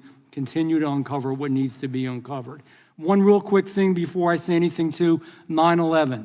We know that was mishandled by the past director and by the past FBIs. There are family members here. There are family members who are concerned. God Almighty, we want to get to the truth of that. I ask you, please, to meet with them, to talk to them, and to investigate this with truth. You know, in the Biden administration, we went through a very dark and difficult period of time. The FBI trust was broken with the people. Catholics were, this is the stuff we've been talking about, were labeled radical threats for praying in their churches with their rosaries. Parents at school boards were called terrorists for standing up for their children. Hindu holy men in New Jersey. We have the largest Hindu temple in the world. They were attacked. They were put up against the wall with guns to their heads. So it isn't just a Catholic or Christian thing. American Jews were targeted in colleges and universities, and a lot of folks in the FBI, in the past FBI, not this one, didn't give a damn. We can't go back to targeting religion. We can't go back to silencing free speech. The Biden administration did that. So I got questions for you. Hopefully thoughtful questions that you can answer for us in a thoughtful way. How is this FBI now, under your leadership, how are we restoring trust for Catholics, for Hindus, for Jews, for parents, for all the other, for just American people that were targeted by FISA because they had a different viewpoint? How are we restoring that trust in the FBI? Multiple ways, sir. One, and maybe most importantly, is through transparency and providing the American public with the material so they can see, read it themselves as to what the abuses were in the past, whether it relates to the Catholic memo or the Hindu incident you talked about at the largest temple in North America. Any institution of faith and any member of faith will not be investigated by this FBI because they are men and women of faith ever, period. And nor should they. Nor should they. I don't mean to interrupt you, but my God, of all the amendments to the freedom of speech, freedom to believe in what you want to believe in, I know you're standing up for that. Continue. I'm sorry. No, that's it. Sorry. Okay. The Richmond memo was driven by a reliance on sources. The Southern Poverty Law Center, you know, the words sound nice, but the organization's not so nice. And we've seen the Anti-Defamation League distort data that counts as violence. Have you been able to identify and eliminate these kinds of partisan sources? We welcome all sources, but we want objectivity and neutrality and decency in the way we report all this. Have you been able to uncover any information there? How do we make sure our sources are good in the future? We have reviewed the source processes that infiltrate any institutions of faith, and they will no longer be going into institutions of faith. They will be directed towards criminal activity and protecting the homeland, the two most important missions the FBI has, and that's what we're going to continue to do. Good.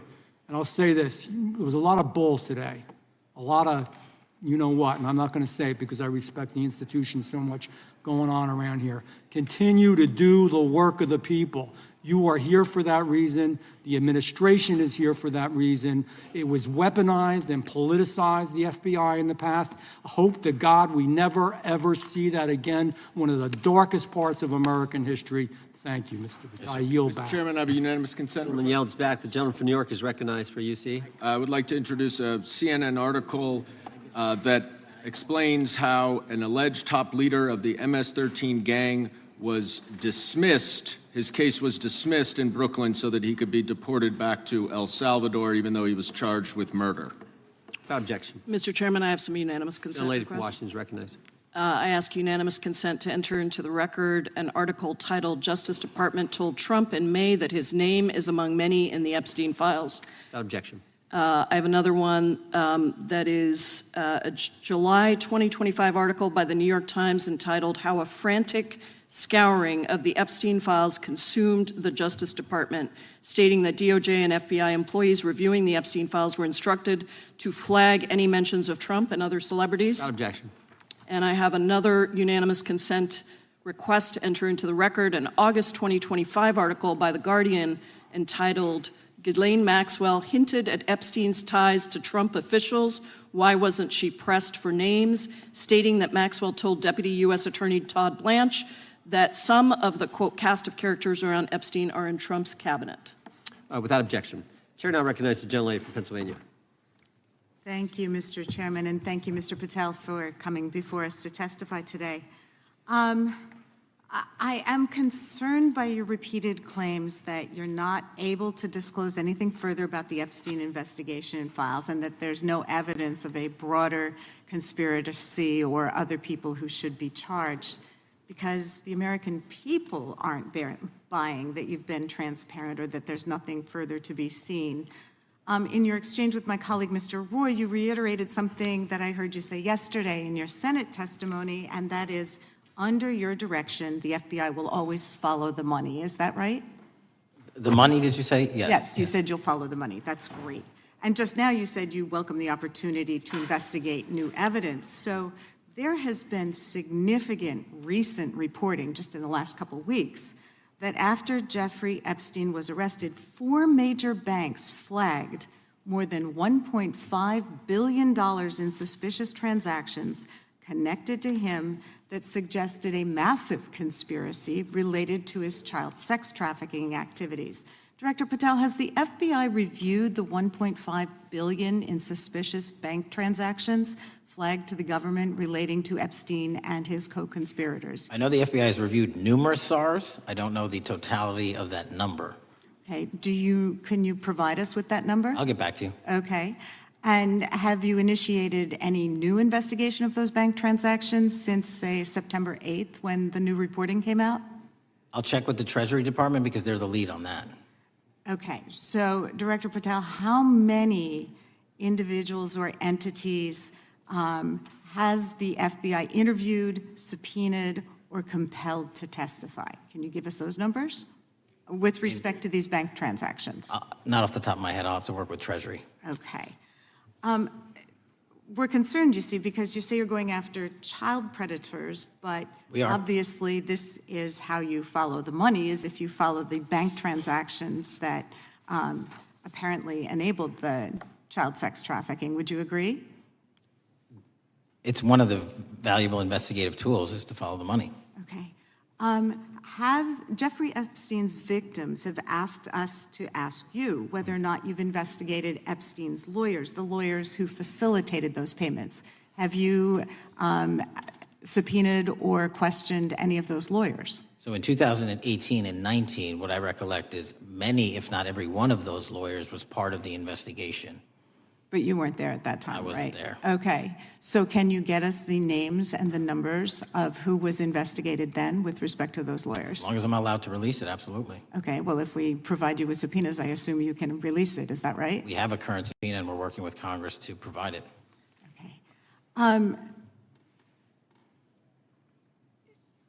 You've said that the Acosta investigation had an original sin. Mm-hmm. What do you mean by that? Basically, if you're looking at an actual pedophile ring, what you should not do is limit the time frame in which you're legally able to collect information. So search warrants that Mr. Acosta utilized in 2006 and 7 leading to the 2008 plea agreement had a very specific narrow window of years, I think 3 or 4 years. And so information pursuant to legal process wasn't collected for 10 years or 15 years or 20 years. It also, subpoenas were not sent out to hundreds of witnesses at the time, hundreds of victims at the time. None of that was done. None of these people were put in grand juries. And so the totality of information from the jump, instead of being this big, was like this. And that, in my opinion, is not how you run an investigation if you're trying to break a sex trafficking ring. So you're now in charge of the FBI. Why haven't you done that investigation?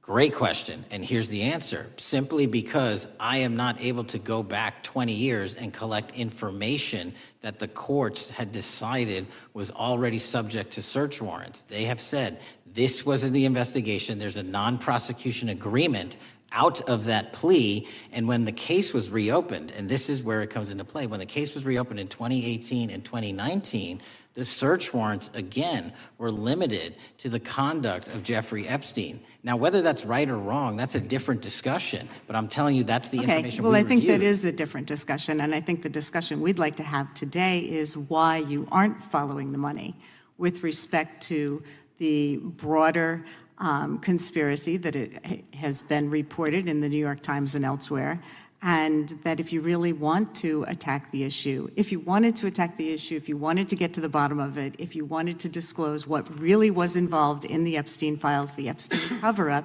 that you would be taking very different actions that you are today.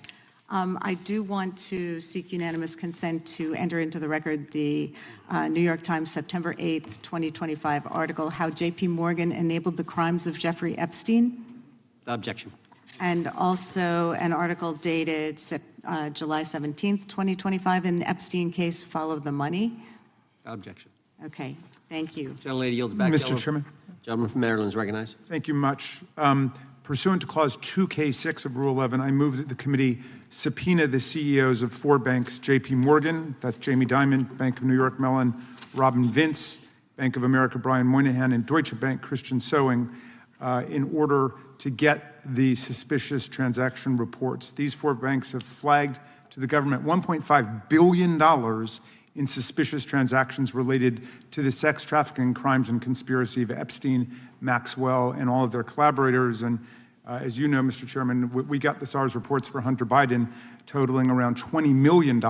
And so these $1.5 billion in SARS reports we should get, especially since the director doesn't seem to be forthcoming. And I request that we do this immediately. I think the director's been very forthcoming. We will hold any motion to subpoena in abeyance until the conclusion of the hearing. The chair now recognizes the gentleman from Texas.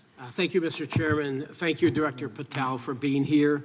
It is quite clear that certain members of this committee, they want their 15 seconds on TV, stamping and coming. Maybe it's for fundraising, maybe they're struggling in their district, they need a little bump, but they turn a committee into a clown show, and that's what we're seeing. You're being unjustly attacked today. I watched the Senate hearings yesterday. You were attacked there. We know there's an agenda. There's always an agenda. It's the same characters with the same personalities, the same objective, and that is destroy the mega movement. You're being attacked, Director, is because you're effective. You highlighted what you've been doing in D.C. with the president in reducing violent crime. You're very effective. Another individual that was very effective with meaningful debate and dialogue was Charlie Kirk. And they killed him for it. Charlie Kirk was a man of faith. First and foremost, he loved his Lord Jesus. He loved his family. Beautiful wife, beautiful children. Just a remarkable, honorable man that was silenced with this assassin's bullet. I would say if Charlie Kirk lived in the biblical times, he'd have been the 13th disciple. He'd have been the 13th disciple. We have a new committee, if you're not aware, a new select committee regarding January 6th. I'm honored to be on that committee.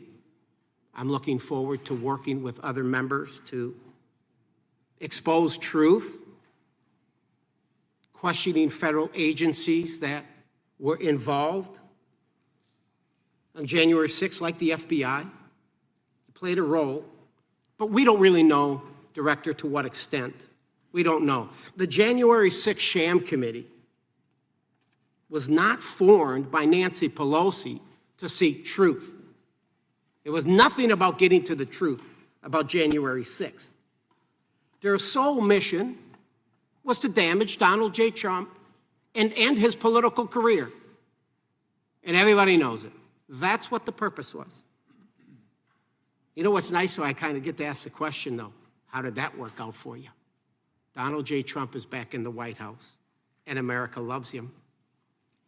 I spent 30 years in law enforcement, retired sheriff from a large county in the great state of Texas.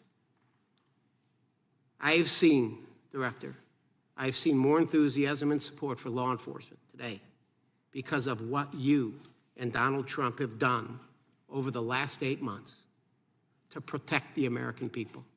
The American people couldn't count on their government to protect them. Crime is rampant. And now we have a president and an administration that puts the American people and their safety first. It's interesting, a few minutes ago, a classmate reached out to me and sent me I told him, I said, yes, we got Director Patel in front of our committee today. And Andy Kane wanted me to tell you, he said, quote, tell him we love him. Tell him we love him and all the brave warriors exposing the deep state. Kash, you're a great American, sir. You're a great American. Your work as the director of the FBI is commendable. It's commendable. And I want to thank you, sir. Thank you for your service. Keep up the good fight, brother. Don't let him tear you down. Keep up that good fight. You have it in you. With that, sir, I yield back. Gentleman yield to me.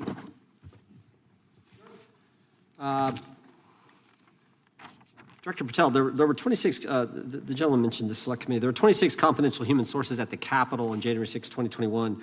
4 entered the Capitol and thereby broke the law. Do you know if those individuals were being paid by the Ray FBI?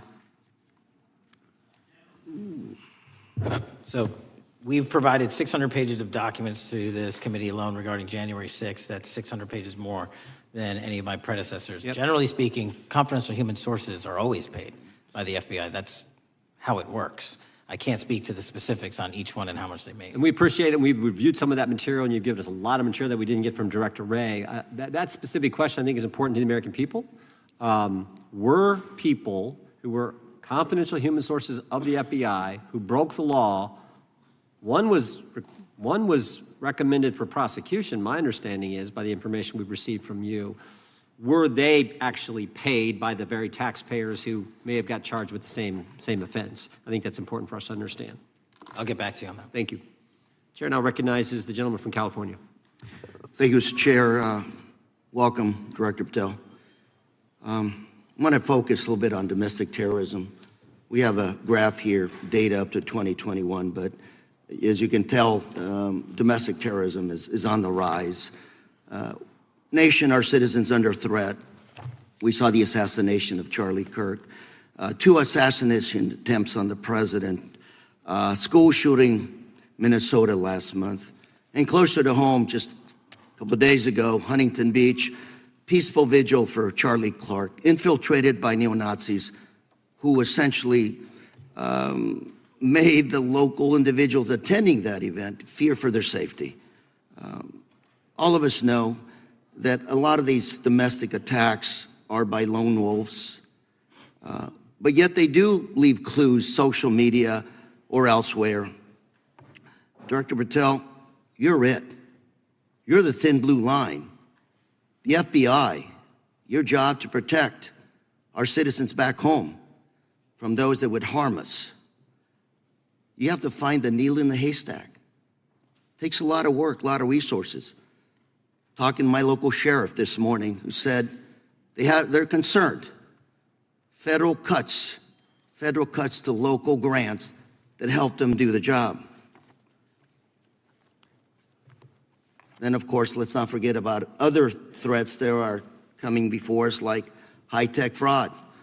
Local senior recently was talking to me about a text she had gotten, a demand by the IRS to send a payment immediately, or the IRS agents were on their way to arrest this individual. Pretty gutsy stuff by folks probably from Europe, North Korea, Russia, China, people, okay, going after those precious savings our senior citizens rely on. Yet the president's proposing a budget cut of $500 million or more to your organization, the FBI. You've said that that'll essentially equate to about 1,300 less jobs at the FBI. So I'm going to ask you essentially, what is it that we can do to help you do your job? Little concerned. Friday Night Lights. One of the events I love to do on Friday nights, go to the local high school football game. Sit there at the stadium and you always say, what if? What if? You're the thin blue line. Can you do your job cutting $500 million from your budget? Thank you, sir. I think we are doing our job, and the distinction is with the budget that we have, we are flexing more resources to the field. California is receiving the largest FBI plus-up of any state in the union due to that plus-up. They're not getting a reduction. No state is getting a reduction. Every state is getting a plus-up. And so I'm utilizing the money that we have to first plus it up. And the empty vacancies that we have, those haven't been filled in years, not under my leadership. Here's my concern. You're going to do well. You're doing more with less, is what you're saying. Yet we're about to vote on a budget that has $88 million more to protect members of Congress, the executive branch, and the Supreme Court. There's a contradiction here. Back on Main Street, we're saying you can do more with less, you can protect them with less money. Yet here in Washington, we're saying we need more money to protect members of Congress. It's a little contradiction here. Or maybe, sir, you ought to talk to leadership about coming in with your management style to protect the Supreme Court, Congress, and the administration. Otherwise, it's essentially a hypocritical situation. We need more protection, yet folks on Main Street can do with less. My concern is folks on Main Street. We also were, I think we received over $300 million in the big, beautiful bill, and we're also receiving pots of money from our interagency, so this sort of $500 million cut isn't entirely accurate. You're still getting cut $200 million plus. You're still moving your agents to do ICE work, so you are leaving a lot of bases uncovered. And I'm not going to be argumentative with you, Director Patel. I'm just saying, if that thin blue line does not hold, people on Main Street will pay the price. I agree with you, sir. And I just look forward to working with you because I am very concerned that these kinds of budget cuts are short-sighted, especially when my local sheriff calls me and says, we need more support, and we're looking at budget cuts. I'll work with you, sir. Thank you, Mr. Chair. I yield time. Mr. Chairman, I have another unanimous consent request. The gentleman yields back. The gentleman from New York is recognized for unanimous consent. I seek to introduce a December 2024 OIG report from the Department of Justice, which confirms the conclusion of the Bill Barr Justice Department that the so-called whistleblower, a disgruntled former employee of the Intelligence Committee, was not a credible witness and there were no further actions taken. Without objection. Mr. Chair, I'd like to submit some items for the record. You bet. Gentleman from California. First one, Trump's deportation diverts FBI agents off child predator cases. Second one, FBI director backtracks on administration's proposed budget cuts. And number three, Trump administration says 70% of ICE detainees do not have criminal convictions. Without objection. Gentleman from Texas is recognized. Thank you. Director, earlier this year, the committee learned of new documents tied to the Crossfire Hurricane investigation and the Russia collusion hoax against President Trump. Your efforts in declassifying key documents tied to this investigation allowed the committee to acquire thousands of pages that it did not have previously. Did any of your predecessors make any effort to declassify these documents? Not to the extent we have. Did any of your predecessors share or leak any details that were classified at the time? There are ongoing leak investigations across the board at the Bureau related to this. I believe one of those is Mr. Comey, and I thank you for continuing that investigation. Among the declassified documents are the Durham Report Annex, the Crossfire Binder, and the Nellie Orr Criminal Referral. Could you summarize for those watching what we know about the Russia collusion hoax so far? Well, sir, I think the record will speak that the Russia collusion matter was perpetrated by a political party to go overseas and obtain information from a foreign intelligence asset, only to have that information, which was demonstrably false, turned over to the FBI, who walked into a federal FISA secret court and asked for a secret surveillance court order and lied to the federal court, and we know that because someone was convicted of it, and only to surveil the political opponent. So that is a massive scandal. We helped expose it. And in terms of the pages of productions, I provided 1,400 pages of production related to Crossfire Hurricane, and my predecessors have provided 0. I appreciate that, and I appreciate your courage and commitment to declassifying these important documents for our review, and hope that you'll continue with this commitment. Can we expect to see more declassification efforts regarding the Crossfire Hurricane and Russia collusion hoax? Yes.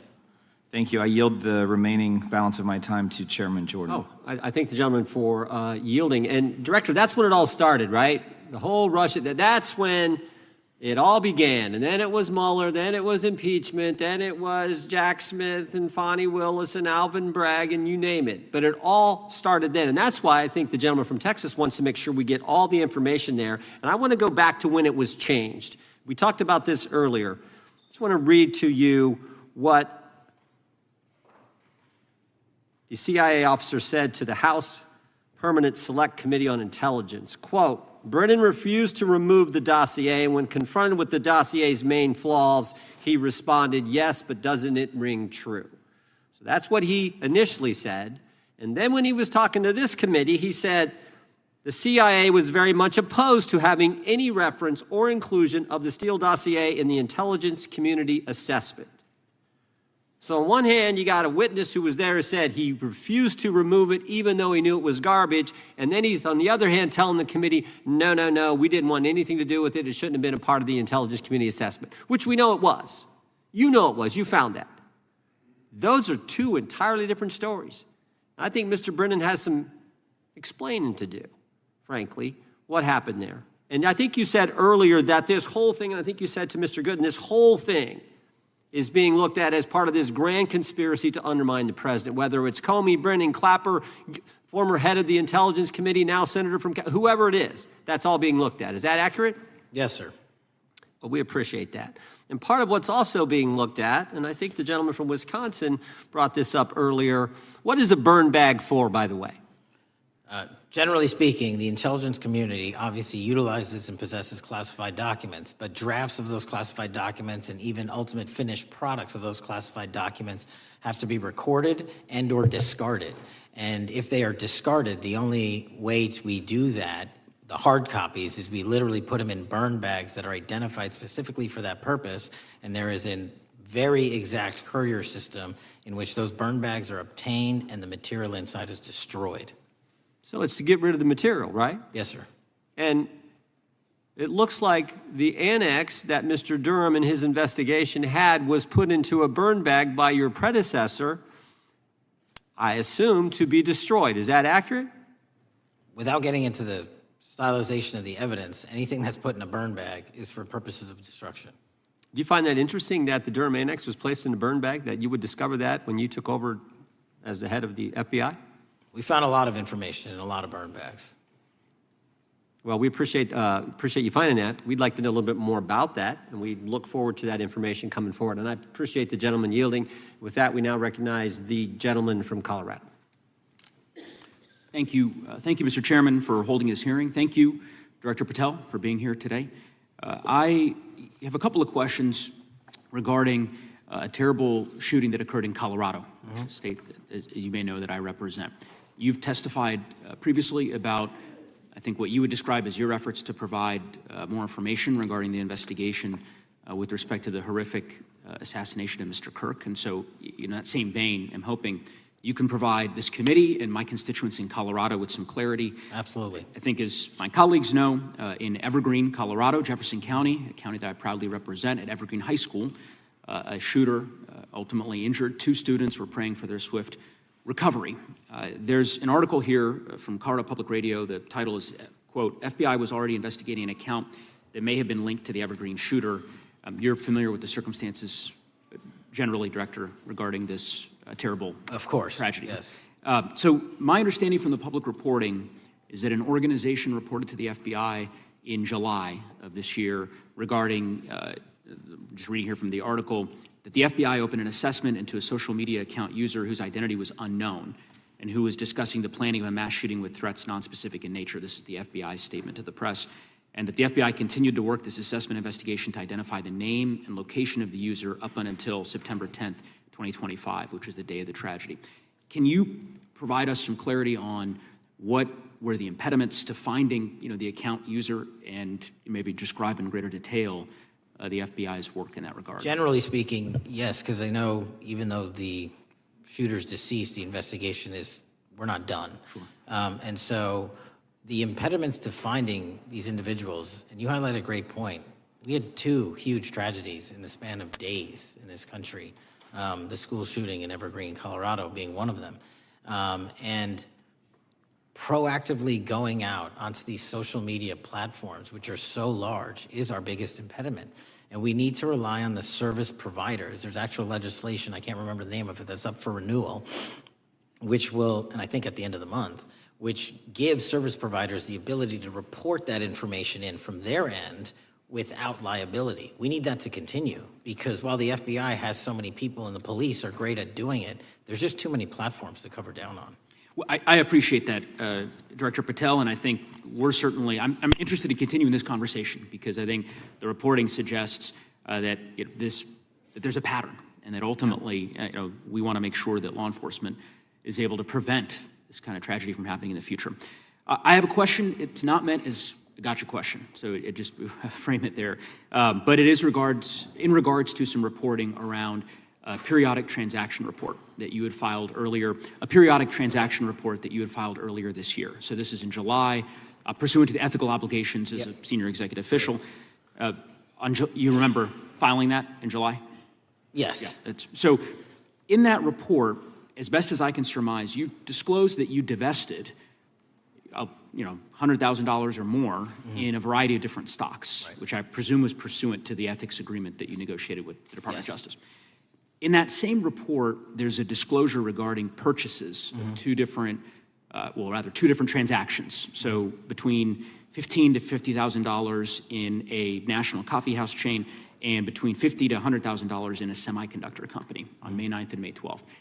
Are those transactions that you're doing personally, or are these through a stockbroker? Or are these transactions that you're handling yourself? So how they happen is I submit proposals under DOJ guidance to say, hey, I would like to trade this or that. And they run their review, and the FBI runs a review, and then they come back and say yes or no, and then I make the transaction. Is there a reason that you decided to make the purchases into those two companies? Generally speaking, before I got this job, I was, trading stocks, but not a lot like most people, and I just follow certain industries, and I thought they would be a good investment. So the reason why I ask, right, because you had divested in other companies, yeah. And I presume that wasn't because there were actual conflicts. It's just that you wanted to avoid an appearance of impropriety. It was both. Both, Yeah. But not all of the companies were conflicts. Whatever they make divested from. I don't make the call; they make the call. Sure. Yeah. I guess my point would be, the reason why I ask is, why I said it's not a gotcha question. I have for years led an effort here in Congress to try to ban members of Congress, senior executive officials, from trading stocks. And it's bipartisan in nature. We're working really hard to get that done, Republicans and Democrats. And you can understand, I think, given your role, given the nature of the position that you hold as the leader of the largest law enforcement agency in our country, that divesting entirely, not doing day trading now, I think would be something that would be in the interest of the American people. So I just would hope you would consider that, and that moving forward, that perhaps not purchasing stocks in individual companies, I would think would be something that would be worth pursuing. Gentleman's time is... I'm happy to give the witness an opportunity to... No, thank you. I'll work with you on it. Gentleman from Alabama is recognized. Thank you, Mr. Chairman. Thank you, Director Patel, for being here today. Newly declassified documents confirm that the intelligence community under President Barack Obama knowingly relied on unverified and fraudulent evidence to manufacture a false claim that Russia, in fact, meddled in the 2016 election. Is there more to be done to uncover the depths and origins of the Russian collusion hoax? There is, and we're doing it. Why should Americans still care about that, Director Patel? Everybody wants to talk about a weaponized bureaucracy. And when we put out the facts about a weaponized bureaucracy, not because I said so, but because we found the FISA documents, because we found the 302s and the 1023s, then it becomes a political football. My job is to continue to put out that information and let the American public read it for themselves when I'm lawfully able to do so. And that's been my commitment on any subject, Russiagate or otherwise. Wherever the law allows me to do it, I will do it. When I first came in 2020, the number one concern as I was doing town halls was the weaponization of the government against the American citizen. And so are there things that you're doing, structural reforms that implementing so that the FBI cannot be weaponized again, whether it's against President Trump or future elected presidents? Well, it shouldn't be weaponized against anyone. And the structural reform is simple. If you're going to go after a political individual or someone seeking political office, there has to be a grounded basis in law and fact to open up a criminal investigation. And if there's not, the investigation isn't even opened. And I've also gone back and reviewed other cases that were opened in prior administrations related to public officials. And we've closed a number of them because we felt that some of these actions were weaponized on either side of the aisle. I felt it wholly inappropriate for the FBI to be playing umpire and referee amongst these decision makers when there was no factual or legal basis to continue those investigations, so I shut them down. And I think that's so desperately needed because we need to restore trust in law enforcement and certainly in the DOJ and the FBI so that the American people don't fear the very government that's supposed to protect them. And so thank you for doing that. On August 11th, you released to the committee documents concerning leak investigations that began in 2017. You believe these leaks were accidental or were they intentional in order to influence public opinion against President Trump? When I can publicly make a final decision on that, either through a recommendation of charging that the DOJ makes or findings that I have, I'm able to do so, but they're still not complete. Why did the FBI under Director Comey want to undermine the Trump administration? I don't know. You'll have to ask him. Think it might have been political? How will Director Comey be held accountable for his leaks and classified information concerning the Russian collusion hoax? Well, anyone. Doesn't matter what you did before or what seat you were in. If you leak classified information, that's illegal. And we will investigate it fully. And if we can bring enough evidence to recommend charges to the Department of Justice, we will. But as you know, in these leak investigations, it's very difficult to produce the information necessary. We know leaks happen. They literally happen every week. It's one of the most destructive things to this country. Media receives classified information beneficial to one side or the other. I'm a fan of none of it, and I want to shut all of it down. And we need to bring some real cases to deter individuals from doing that, and that's my focus. What was Comey's role in creating the ICA? Speaking from my memory, as the head of the FBI, he was charged under then Director Brennan and Director Clapper and the other IC elements to come in with the NSA, CIA, FBI, and ODNI and put together a collection of information on how the information sort of surrounding Russiagate came together. So he represented the FBI in that. Was former director of CIA, John Brennan, he's denied that the Steele dossier was used in creating the ICA. Is that true? Well, it's, without commenting on him, the FISA has been released, and the dossier was in the FISA. It was in 4 FISAs. So I'll let the public decide. Well, former director Brennan actually denied repeatedly that he pushed for the Steele dossier to be included in the ICA. Is that true? Denied. I'll let his testimony speak for itself, but then Deputy Director Andy McCabe also testified to the House Intelligence Committee, which has now been declassified, that were there no Steele dossier, there would have been no FISA. Well, my time's getting close, but let me tell you this, sir, and well, my colleague from Texas said, thank you for the job you're doing. You're making the American people safe. You're restoring trust in these agencies that so many of us had lost trust in. So thank you for the work you're doing. That thin blue line, you're doing a fine job, and we want to let you know we appreciate it. Thank you. God bless you. Lady from California is recognized. Thank you, Mr. Chair, and thank you, Director, for coming here today. And actually, thank you for your response to my colleague from New York who asked you earlier about violent extremism. And you said that there is violent extreme ideology on both sides. And I think you actually alluded to that same statement yesterday in the Senate. So I too have some questions I'd like to ask you. These are not gotcha questions, and just deny, please, what you deem to be false. So Dylan Roof, who followed white supremacist propaganda, murdered 9 black parishioners in Charleston in 2015. Do you deny this? I'm sorry. Dylan Ruth? Roof, can you give me some more information? You're head of the FBI, you probably know this. If you don't know, that's fine. You can give me a reminder. I've got a lot in front of me. It was national news. Robert Bowers murdered 11 Jewish worshipers in Pittsburgh in 2018. I do remember that. And it was the deadliest anti-Semitic attack. So do you admit that that happened? I'm not saying the other thing didn't happen. I'm just asking for a little information. Patrick Cruces, who posted a manifesto about a Hispanic invasion, walked into a Walmart in El Paso, Texas in 2019 and began firing. He murdered 23 people that day, and the youngest was 15. Do you admit or deny that that happened? I'll take your presentation as accurate. All right, well, I have to say all of these cases have been adjudicated. As I said, they are not gotcha questions. These incidents were national news. And as director of the FBI, you have access to all of this information. So in 2022, Peyton Grendon walked into a supermarket in a black neighborhood in Buffalo, New York, and started shooting. He murdered 10 people that day.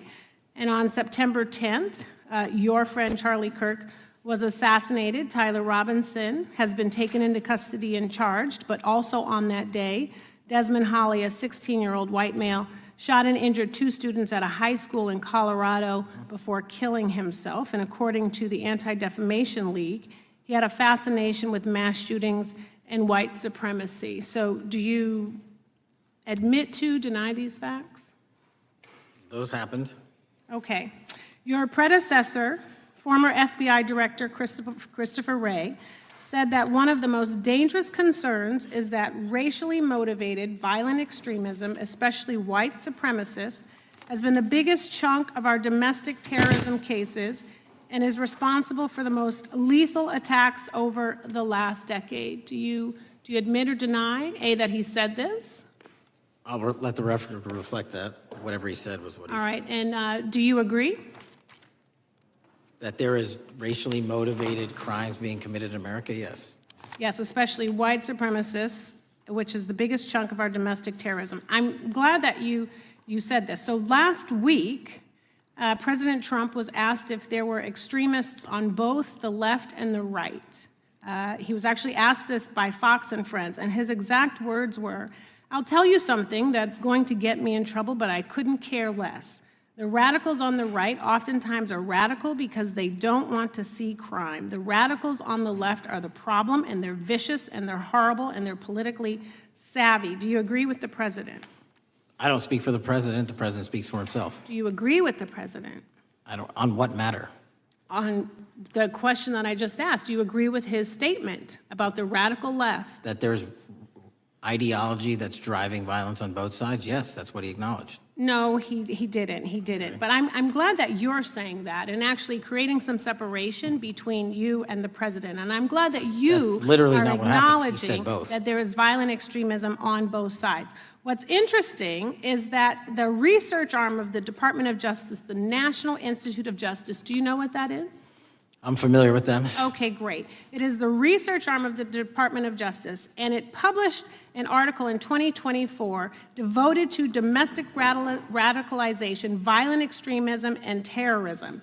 I have it. It's interesting that it's no longer on the website. It has been scrubbed, but I ask these questions because what makes a strong, qualified director of any business, of any household, of the FBI, what makes a reputable prosecutor is not lapdog loyalty, but a commitment to the creed that evidence is agnostic and that the evidence will lead you to making the right decisions. And your job, no one's job is to like the data or the evidence, it is to collect it. That is how you gain trust. And Mr. Chair, I would like to enter into the record, if I may. White supremacist group stands by racist ideology with unanimous consent. Without objection. Dylan Roof, the radicalization of the alt-right and ritualized racial violence. Without objection. Thank you. Another article, how Robert Bowers went from conservative to white nationalist. I'd like to enter that into the record with me. Without objection. Patrick Cruces believed he was fulfilling Trump's wishes in El Paso attack, his attorneys said. I'd like to enter into the record. Without objection. Buffalo shooting, how far-right killers are radicalized online. I'd like to enter that into the record. Without objection. Evergreen High School shooters online activity reveals fascination with mass shootings, white supremacy. I'd like to enter that into the record. Without objection. Murder and extremism in the United States in 2024, a report by the Anti-Defamation League. I'd like to enter that into Without the record. objection. And the article, the report that was scrubbed from the DOJ just recently, National Institute of Justice Journal focusing on domestic radicalization, violent extremism, and terrorism. I'd like to enter that into the record. Without objection. And lastly, the libertarian think tank Cato and their analysis on violent extremism and the right rising in extremist acts. I'd like to enter that into the record. Without objection. Thank you, and I yield back. Gentlelady yields back. Gentlelady from Wyoming is recognized.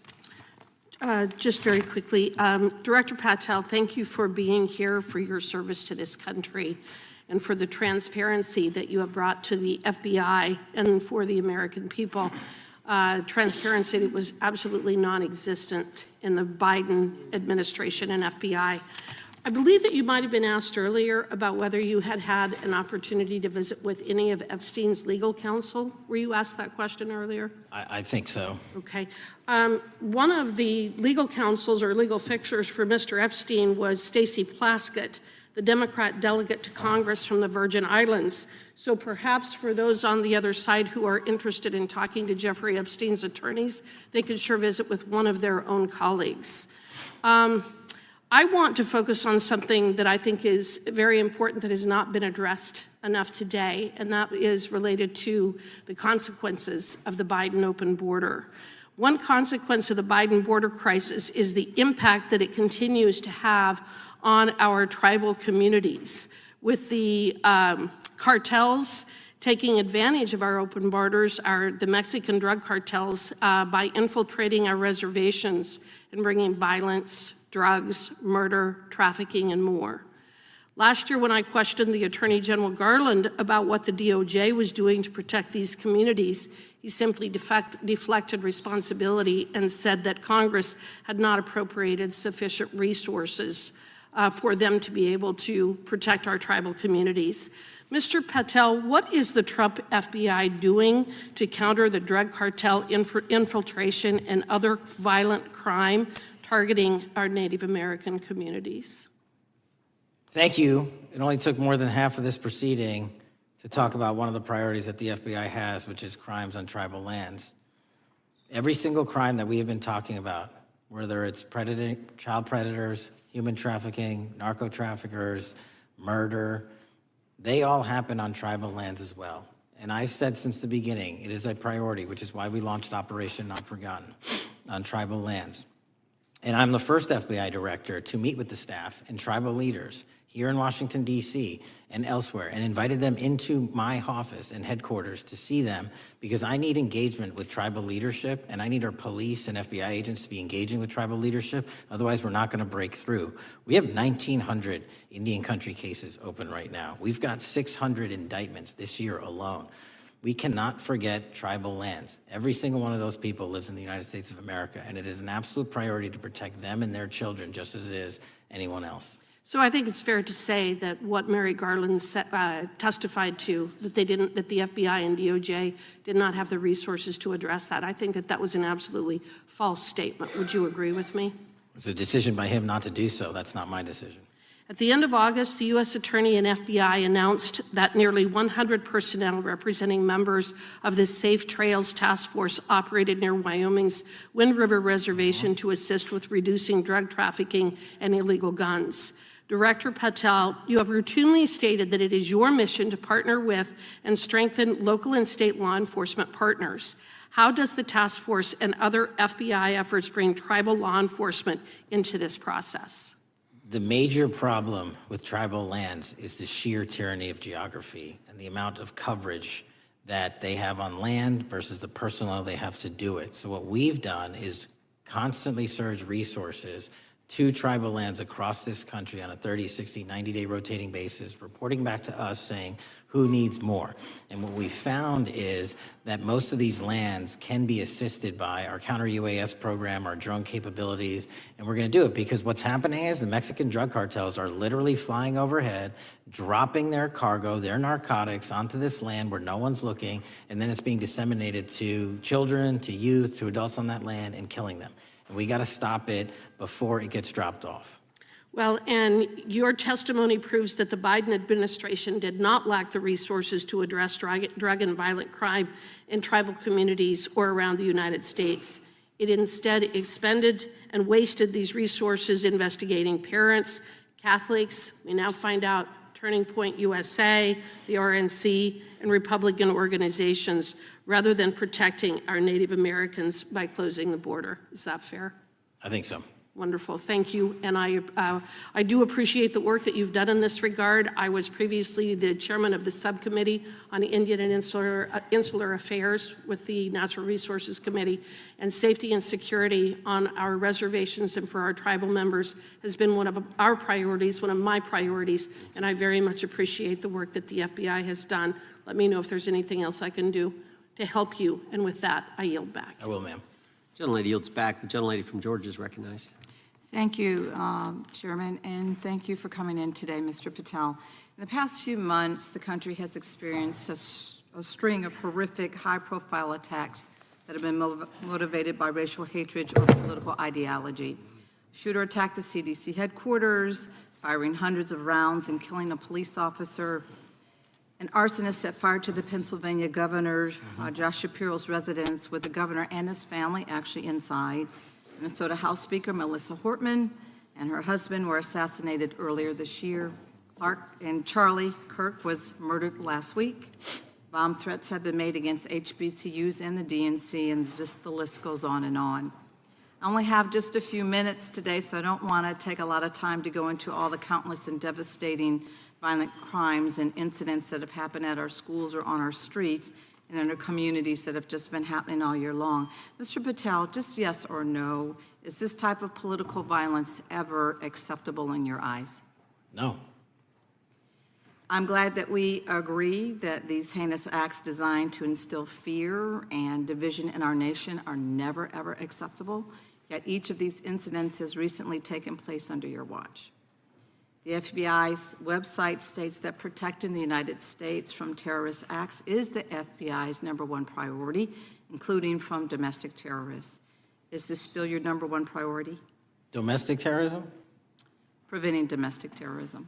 Our #1 priorities are protecting the homeland and international terrorism and crushing violent crime, and domestic terrorism sort of interlays between both of those. Okay, so, well, then I'm glad that you're giving us the right answer, but unfortunately, your actions kind of tell a different story. Earlier this year, you granted the ranks of the FBI's Domestic Terrorism Operations Section. This is the section of the FBI that is most directly responsible for addressing political violence in our country by preventing attacks from occurring and effectively responding to them if they do. The agents in this section are the ones who stopped an individual stockpiling weapons, who planned to attack schools and churches in Florida and seized bombs made by an ISIS sympathizer in New Orleans. And instead of ensuring that this section has all the resources that it needs at a time when its mission is critical, you fired its decorated veteran FBI agents who have served their country proudly under Republican and both Democratic presidents, and you scrapped the tools that they developed to fight domestic terrorism, including the National Domestic Terrorism Incident Database. I mean, most of that is just not true. We have 1,700 current DT-managed programs. We're up 300% in the amount of cases we brought against nihilistic, violent extremists, including 764, wishing to harm our children. The FBI and the men and women are getting after that problem set more than ever because I've unleashed them to do so. And any insinuation that these tragic occurrences across the country are somehow singularly my fault or disgusting because that watershed goes Mr. down to the Patel, men I'm and going to women at the reclaim my time. FBI, Mr. Patel, and I'm they going are to not reclaim my time. responsible Mr. for it. Chairman, I'm I'd happy like to to work enter with a you unanimous to consent- get them what they Gentle- need. Gentlelady request. controls the time. Unanimous consent request. She'll state a request. Thank you very much. Into the record, an article from Reuters titled FBI Scales Back Staffing, Tracking of Domestic Terrorism, Probes Sources Say. Thank you very much. Without I objection. appreciate that. So, Mr. Patel, and it isn't just the domestic terrorism operations section. Under your watch, agents are fully diverting their attention to these anti-immigrant and city takeover operations, leaving our children vulnerable to dangerous networks of online predators, both domestic and international. You pulled more than 120 FBI agents from their normal duties to operate sobriety checks and conduct traffic stops, exposing the FBI's fleet of unmarked cars and thereby making it harder for the FBI to combat violent criminal gangs, foreign intelligence services, and drug traffickers in the process. That's simply not true. If we were not able to do two things at one time, how would we be Patel, I seizing reclaim record my amounts of time. I reclaim my fentanyl? time. 23,000 Chairman, I'd like to violent enter felons have into been the arrested. Time belongs to the More gentlelady. than twice as many as Consent last Time belongs year. to the gentlelady from Georgia. Thank you very much. And this request basically is, it is an article from Reuters, which quotes law enforcement officers familiar with agents who once covered child exploitation cases, but now focus on immigration child exclusive. Thousands of agents diverted to Trump immigration track down. Mr. Patel, in the short time I have left, your tenure as director of FBI has been somewhat problematic. Americans are left safe, definitely less safe under your watch. You have gutted the FBI's ability to keep safe from domestic terrorism. You have sent FBI agents to conduct traffic stops and round up hardworking immigrants who pose no danger to public safety. People even President Trump referred to as good, long-time workers. Your job is to protect and serve the American public. Time to the You have gentlelady. spent your time protecting heinous individuals and using the FBI to serve as a political circus. You at times have appeared unequipped, Time and to this the country gentlelady has deserves better, and expired. I yield. Gentlelady yields May back. I respond? Sure can. Simply put, what is it? Are we failing? If we're failing, how are we arresting 23,000 violent felons? Twice as many as this time last year. Are we failing? Because if we're failing, how are we seizing 1,500 kilograms of meth, 25% increase from last year? Are we failing? Because we captured 4 top 10 FBI most wanted from around the world in 7 months. That's more than the entirety of the last administration. Are we failing because we put 1,500 child predators in prison? Are we failing because we dismantled 300 human trafficking networks? Which is it? You don't like me, that's fine. But don't you dare disparage the men and women of the FBI that are producing record results in historic fashion to protect this country. They are kicking ass for America, and they're going to continue to do so. And we appreciate your leadership. The gentlelady from Florida is recognized. When I was home recently, I met with the agents leading the Tampa office of the FBI, and I saw what they're focused on in my community: stopping drug traffickers, rescuing children from exploitation, fighting cybercrime, protecting us from acts of terrorism, foreign and domestic. And I know from my time as a federal prosecutor and a judge that this work by the Bureau doesn't make headlines, but it is happening every single day. At the top, accountability is necessary, transparency is critical, but today we've seen an effort not just to diminish, but to distort the work of Director Patel and the agents he leads. If we really care about transparency and about truth, then what we owe to the American people is this reality: that thousands of dedicated professionals at the FBI wake up every single day thinking not about themselves, but about this country, and keeping every single one of us and our children safe from harm. And Director Patel, I would like to hear from you the facts about what the FBI is doing and your efforts to fight crime. Director Patel, isn't it correct that since January 20th, 2025, the FBI has made over 25,000 immigration-related arrests, including 350 members of Tren de Aragua and 195 members of MS-13? Those numbers are accurate. The Tren de Aragua numbers are up over 350% from the year before. And during that same period, hasn't the FBI seized over 66,000 kilos of cocaine, 6,000 kilos of meth, and 1,500 kilos of fentanyl? Not to be nitpicky, but it's 89,000 kilos of cocaine and 7,300 kilograms of meth. And isn't it also true that the FBI Tampa Division's Panama Express Strike Force specifically seized nearly 67,000 kilos of cocaine valued at more than $1.6 billion from illicit maritime vessels? One of our best operations out of the Port of Tampa, and I was down there in South Florida when Panex did their work. Director Patel, since October 7th, 2023 Hamas attack, the FBI has been a co-leader of the Joint Task Force October 7th. Isn't it correct that this task force is actively working to bring justice for victims and to prevent terrorist infiltration at our borders? Yes, ma'am. Since January 20th, hasn't the FBI arrested 59 foreign intelligence operatives for spying or smuggling dangerous material into the United States? Yes, we have, and that's on track to be more than 25% than ever before. And the FBI has also been leading operations against major cyber threat actors, including those from Russia, China, Iran, and North Korea. Isn't that right? A 17% increase from year to date last year. Director Patel, the FBI's child exploitation task forces continue to investigate predators who target children online and across our communities. How significant is that threat today, and what results have you seen under your tenure in bringing these offenders to justice? We have, under Operation Grayskull, dismantled dark web units that are operating online, not just in the United States, but across the world, to do our children harm. We have taken into custody more suspects than ever before on those who seek to harm our children. That is what the men and women of the FBI do, and that's what they're going to continue to do. Those are the real results when you let good cops be cops, and when you let us get on these platforms and expose them to the public and show them the harms of these predators on these online gaming systems and social media systems. And we need more help from Congress to allow us more authorities to do that work. The FBI laboratory manages the Combined DNA Index System, or CODIS, which compares over 25 million DNA profiles and aids more than 125 investigations each day. Director Patel, why is this important to law enforcement nationwide? All of law enforcement relies on our CJIS operation out of West Virginia. And what that does is allow 19,000 agencies to come in and say, hey, does this guy have a criminal history? Hey, is this an illegal firearm? Do we have a DNA hit like we did in these recent assassinations? That's what the FBI brings to bear, because local and state law enforcement agencies just don't have that capability, and we're doing it 24/7, 365. CJIS does not close for 1 minute.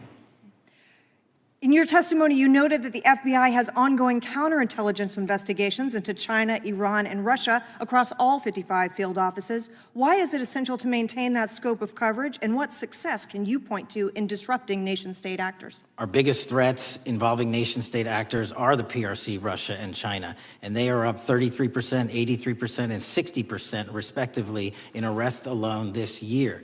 Those nation-state actors wish to do harm in our infrastructure, our critical infrastructure system, our energy, our water supply, and also go after and target individuals and senior citizens and take their money through online pig butchering schemes, which we've exposed in Cambodia by way of the CCP. This is groundbreaking work that the American public should be seeing that their FBI is doing, and I'm happy to have the opportunity to report on it. Thank you. Director Patel, I yield back. Gentlelady yields back. The gentlelady from Mr. Chairman, I have a couple. Unanimous consent. Thank you so much. I appreciate it. In response to Mr. Patel's making the remarks that, that maybe our colleagues are disparaging the men and women of the FBI, I'd like to enter the record 3 unanimous consent requests. One is entitled FBI using polygraphs to test officials' loyalty.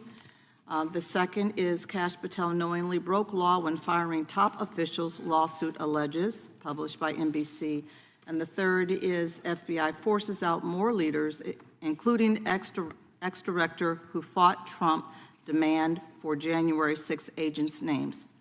Without objection. Thank you. Gentlelady from Vermont's recognized. Thank you, Mr. Chair. Director Patel, thank you for being with us today. Appreciate your time. Let me say at the top, political violence should have no place in this country, and I strongly, unequivocally condemn the killing of Charlie Kirk last week.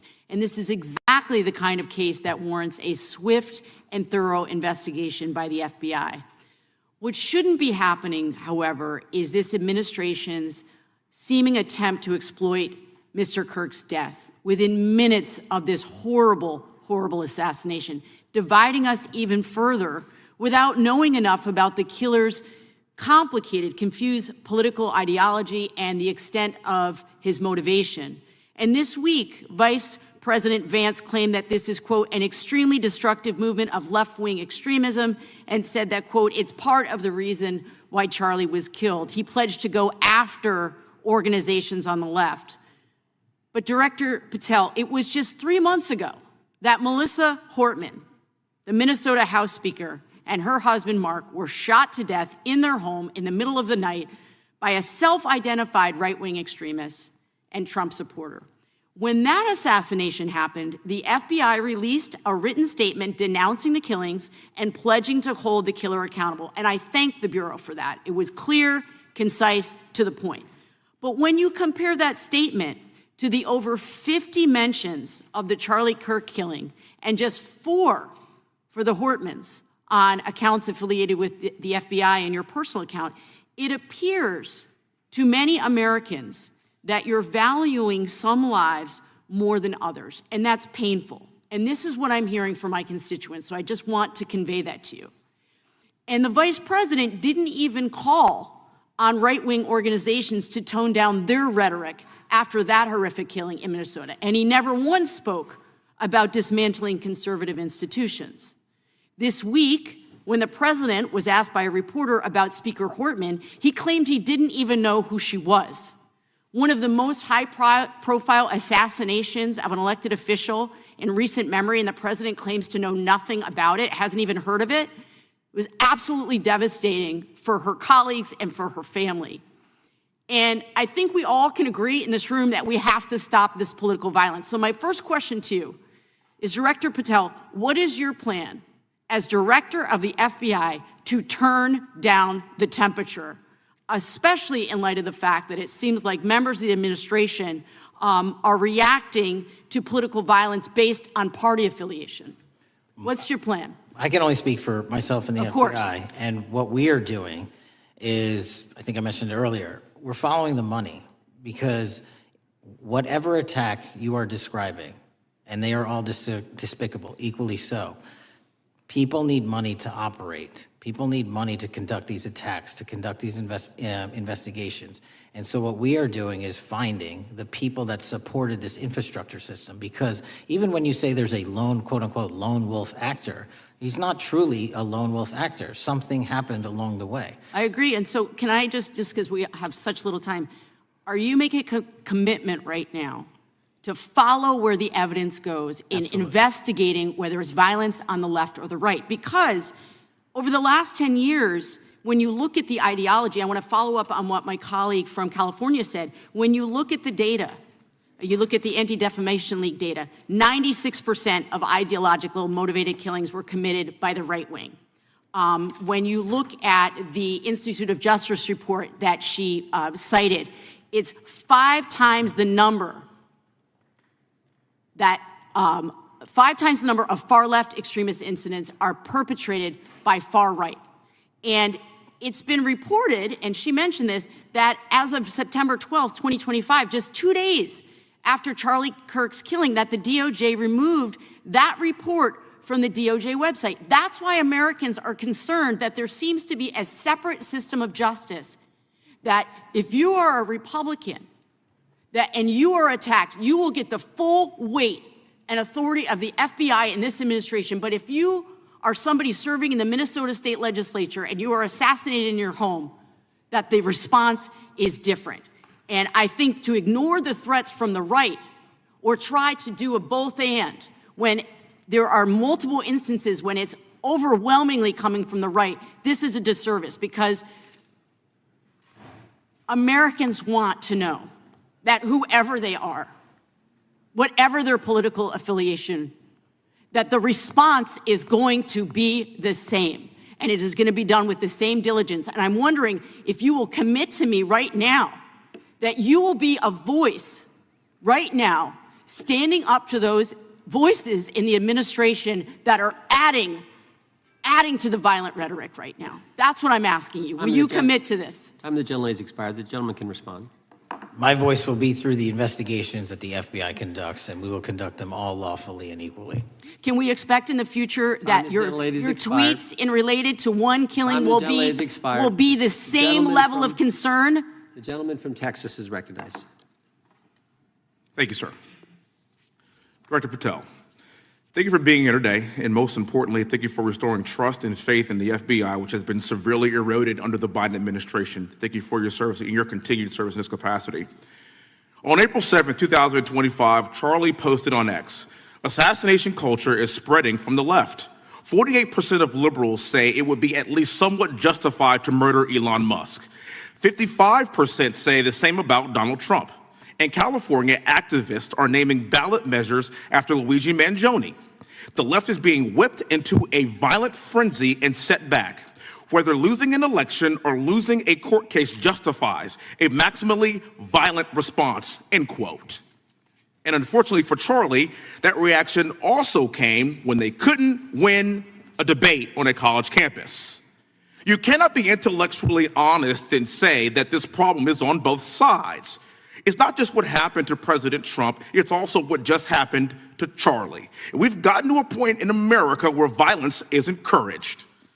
We have a former president of the United States that opens up his campaign in 2019, that's Joe Biden, by saying that his opponent is a, quote, existential threat to this country. Houston, we have a problem.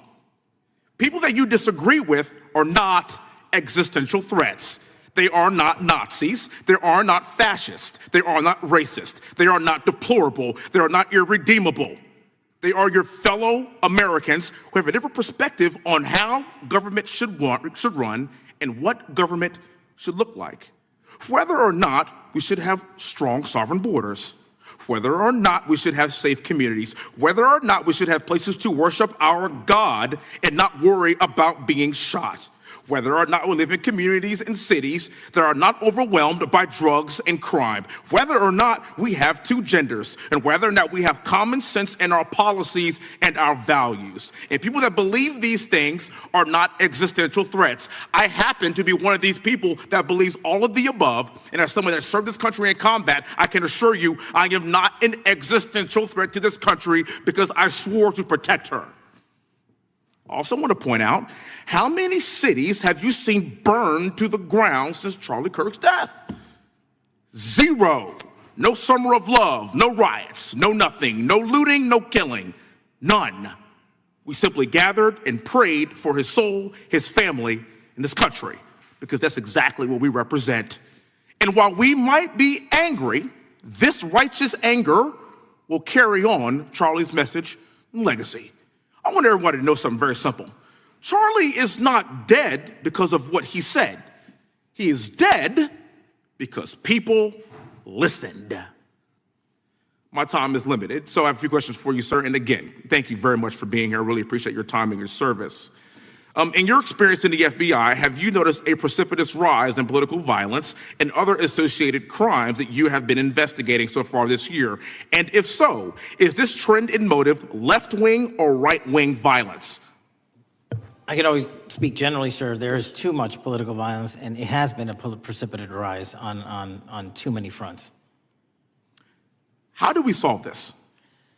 We solve this by giving the FBI more authorities to go into and work with the private sector. There are too many online platforms. There are too many social media platforms. There are too many gaming platforms. There are too many places for people from America and around the world to get together without their parents knowing anything about it, without their school teachers knowing anything about it, and infesting the minds of our children and infecting them with radical ideology, and that is the root cause of these problems, and we must tackle it. It is not a 1950s America anymore. In 2025, the cyberspace needs to be tackled. Thank you. Switching gears, when your predecessor sat right there in that seat a couple of years, last year in a committee hearing, I asked him a very detailed question about Matthew Thomas Crooks, the shooter responsible for the assassination attempt on President Trump's life. I did get an answer from Chris Wray that day, and I submitted written questions to the FBI and into the record of this committee, and I want to resubmit those questions today because I think we are still awaiting answers to those questions. So, Mr. Chairman, I'd like to submit some for the record, please. I'd like to ask you, sir, and the FBI, under your leadership, would you please respond to these questions, and can you commit to doing that? As soon as the trial's over. Thank you very much. I will end with this. Charlie Kirk is not dead because of what he said. Charlie Kirk is dead because people listened. He set up a tent that said, "Prove me wrong," and exercised his First Amendment right.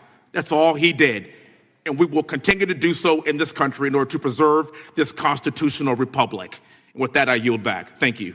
Gentleman yields back. The gentleman from Florida is recognized. Thank you, Mr. Chairman. Before I begin, I want to caution my colleagues on one-sided violence in this country. We just heard that there were no riots on the right. We're literally sitting in the building where there was a giant riot by supporters of the president, the right. We also heard that only leftists, have said that Trump is a Nazi. In 2016, the current vice president of the United States said, Trump is either a cynical asshole or he's America's Hitler.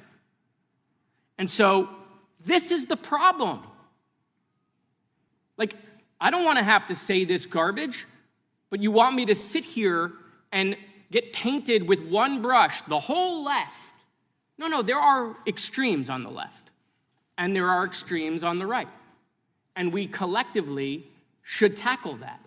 But to come here and just look at us and say we all support what's going on in the extremes is why we can't solve anything in this building. Director, let me say first, thank you for being here, and my condolences on the loss of your friend. And I'm happy to hear that you want to do more on the social media platforms. It's crazy what's going on the social media platforms. There are so many conspiracy theories on what's going on with Charlie Kirk. Israel assassinated him, right? There are conspiracy theories about your personal social life all day. It is totally rampant.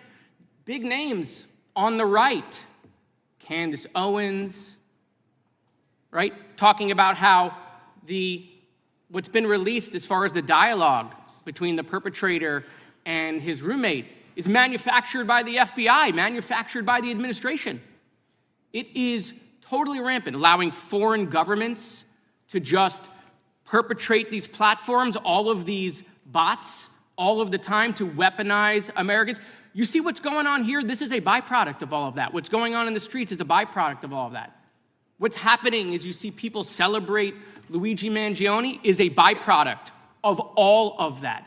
And so if we want to do something, then we should talk about Section 230.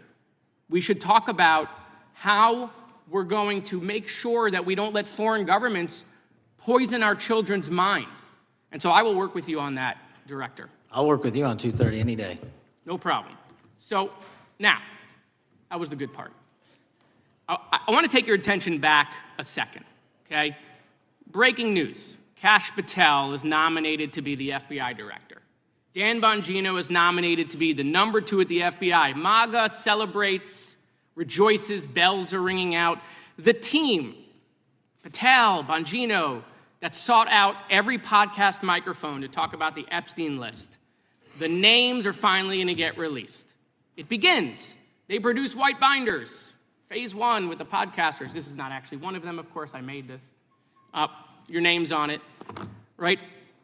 And the names are going to come out. Pam Bondi says the list is on her desk. Then a memo comes out all of a sudden and says, there's no list. Oh, no. No phase 2. Phase 2 binders never happen.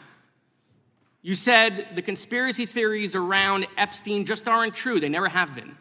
And yesterday, in an answer to Senator Kennedy, you said the FBI is not in possession of any credible evidence that Epstein trafficked girls to anyone but himself. So according to your testimony yesterday and in this committee, according to the evidence the FBI has, the number of names on the list are 0. No, zero. The index has been released, and the number of people involved in that trafficking operation were charged in 2018. Other than Epstein and Ghislaine Maxwell, your testimony in the Senate and here is that according to the evidence you have, the number of other names is 0. That were charged based on credible evidence. Well, who are the other names? Give me the other names that weren't charged. We are not releasing the names of anyone because the Department of Justice never does that of anyone that didn't have any credible information to attack them. Let me move forward. The president has, you've seen the picture of the woman's body with the writing and the president's signature. The president says that's not his. Okay? President says it's not his. The Republican colleagues say it's not his. The administration say it's not his.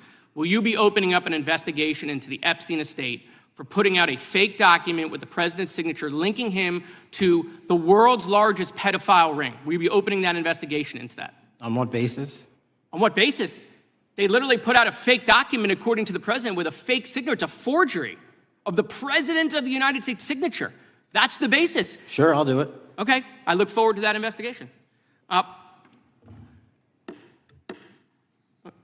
I over? Thank you, Mr. Chairman. I appreciate your diligence. Gentleman's time has expired. Chair now recognizes the gentleman from California. Director Patel, as you know, my state, California, is home to the worst public infrastructure failure in U.S. history, known as California High-Speed Rail, although the name is probably a misnomer.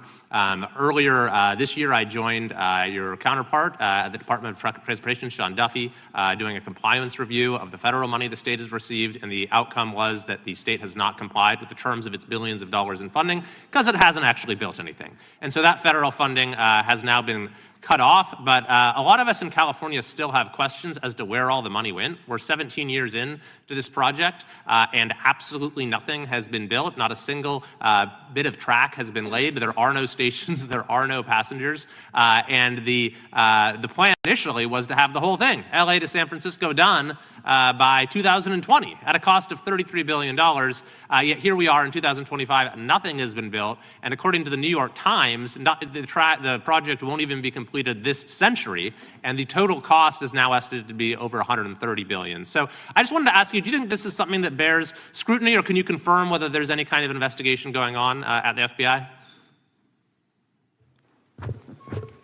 The FBI certainly can't investigate incompetence, but the FBI certainly can investigate and does investigate waste, fraud, and abuse. And so if we have any information that indicates that that happened in this situation or anything else, we'll look at it. Thank you very much. We've also, been talking some today about the issues that occurred at the border during the Biden administration. You might not agree with your predecessor on everything, but you probably would agree with some of the statements he made in testimony before this and other committees, raising alarms about the risk of terrorism from illegal border crossings. Since becoming director, have you gotten some insight into how well calibrated those warnings were, and what is the status of that risk now? Since becoming director, there's been a sharp decrease of border crossings for known or suspected terrorists from the southern border. But unfortunately, there has been a sharp increase of known or suspected terrorists entering through our northern border. And so what I'm trying to do is work with our northern border states and our interagency to tackle that problem. But it is an absolutely massive border that can't physically be sealed. So we're going to have to get creative and put more resources into that. And in a similar vein, there were over 500,000 unaccompanied children that crossed the southern border during the Biden administration. As we know, many were trafficked either through forced labor or sex trafficking. Do you have any insight as to what the scale of that problem was and how have things changed over the last several months? Other than what you outlined in terms of how it was described, I don't have any additional details. In terms of how many people are being trafficked into this country, especially unaccompanied missing children, that number has drastically reduced because the coyotes that smuggle these children for their criminal activity are the same ones that smuggle in narcotics, or the same one that traffic older age women. They're all interconnected. And because of the sealing of the southern border by this administration, that has come to a near halt. That is a very important point, that we have seen far fewer victims of human trafficking because we've finally prioritized border security. And by the way, you have children who are getting rescued because of the immigration enforcement activities that unfortunately some politicians in my state are trying to stop, thereby stopping those kids from getting rescued. We've seen, of course, a substantial reduction in crime here in Washington, D.C. since the FBI and the National Guard got involved. I'm kind of asking you to state the obvious here, but what is the mechanism there? Why have we seen a reduction of crime when D.C. has had such a huge crime problem for years, and then almost overnight we see such a big difference? Because of the dedication and resources from President Trump's administration to utilize all federal, state, and local assets in a heavily crime-ridden area. I mean, if we did not have a crime-ridden area, then homicides, carjackings, and gun violence would not be dropping by 40, 50, 60%. And when you allow the police, the MPD, to work with federal authorities and allow the National Guard to set up your perimeter, this is what you can do in a few short weeks. And we at the FBI, under Operation Summer Heat, have set those Phase 01 operations in motion 4 months ago, quietly at the direction of President Trump. So we are scattered across cities across this country doing just that. But we're going to need more help to complete the job. Yeah, in too many places in this country, crime has just been treated as sort of a norm, that this is the way things have to be. What's happened in D.C. shows that is not the case if we have the right policies and the right priorities. Finally, this is tragically the second time in as many years that we've had an FBI director here following either an assassination or an assassination attempt. And so since there's been some time now since from the attempted assassination on President Trump at Butler, would you say that the public's understanding of what took place on that day is fairly consistent with all of the facts as you know them, or do you believe there's still material facts that have not been made public or are not fully understood by the public? No, I think it's fairly consistent. Thank you. I yield. Gentleman yields back. The lady from Texas is recognized. Man, oh man, there has been so much today, and I truly don't know where to start. So I'm just going to make sure that we start off with a few facts. So a couple of facts that we need to make clear for everyone is that, number one, Director Christopher Wray, when he was appointed to be the head of the FBI, was appointed by Donald Trump. Now, I will agree that I definitely take issue with a number of decisions that Donald Trump makes, especially when it comes to the people that he decides to appoint to very important positions, including this one, because I did have to make sure that I wasn't going crazy. But when I say that you are the least qualified FBI director in the history of the FBI, that is real, because you are the only one that never even served with the FBI prior to joining, yet we are supposed to believe that you are the greatest thing since sliced bread. I didn't ask you a question. Now, What I want to Still go false. through is to talk about why you are a failure and why, honestly, we just need to tell you bye-bye. I know that you got a little upset and you put on your show for your boss because it seems like you're trying to save your job when it came to talking to Senator Booker yesterday. But let's go through some of your failures. So before you were even confirmed, and I think one of my colleague from Georgia, pointed out that you were already targeting career officials so that you could direct illegal firings. Mind you, these cases that you were so upset about, which are the ones tied to Trump, the cases came through his handpicked FBI director. And frankly, when people sit around and say things like, oh, you know, we're happy because now we feel safe. I don't know who feels safe in this country except for the white supremacists, because I specifically as a black woman definitely don't feel safe. And frankly, my colleagues have been real nice to you today, and I applaud them, but I don't have the same demeanor because I know that multiple colleagues on this side of the aisle have faced death threats. In fact, somebody tried to kill one of my colleagues. And frankly, I don't know if this FBI or under your leadership, if those people would have been caught. I don't have any confidence in you. And if we start talking about the reasons that I lack confidence, we could start with you not just wanting to acknowledge some simple facts. Simple facts like the vast majority of the threats are coming from right-wing extremism. And I know my colleagues have tried to stress this, but I decided that I would maybe do it in a different way. Number one, I have a couple of UCs. Kim Buck, one of multiple Republicans receiving death threats for voting against Jim Jordan as House Speaker. Without objection. Another one, Republican lawmaker says she received death threats after voting against Jim Jordan in Speaker's race. Without objection. In addition, there was another one from another colleague who now is leaving Congress because they said that they were calling his wife anonymously and threatening her life to the extent that she ended up sleeping with a firearm. Without objection. Okay, so here's the deal.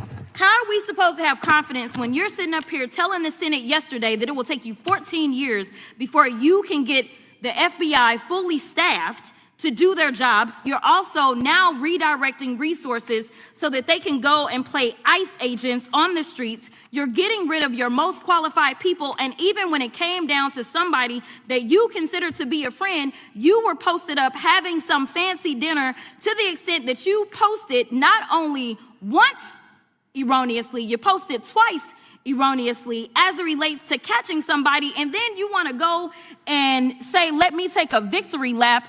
Because honestly, if it wasn't for parents deciding that they were going to turn in their child, it seems like y'all wouldn't have got there, even though he literally confessed online. So I'm confused about what it is that the FBI is doing except for trying to put on a show for the apprentice or whatever you want to call him.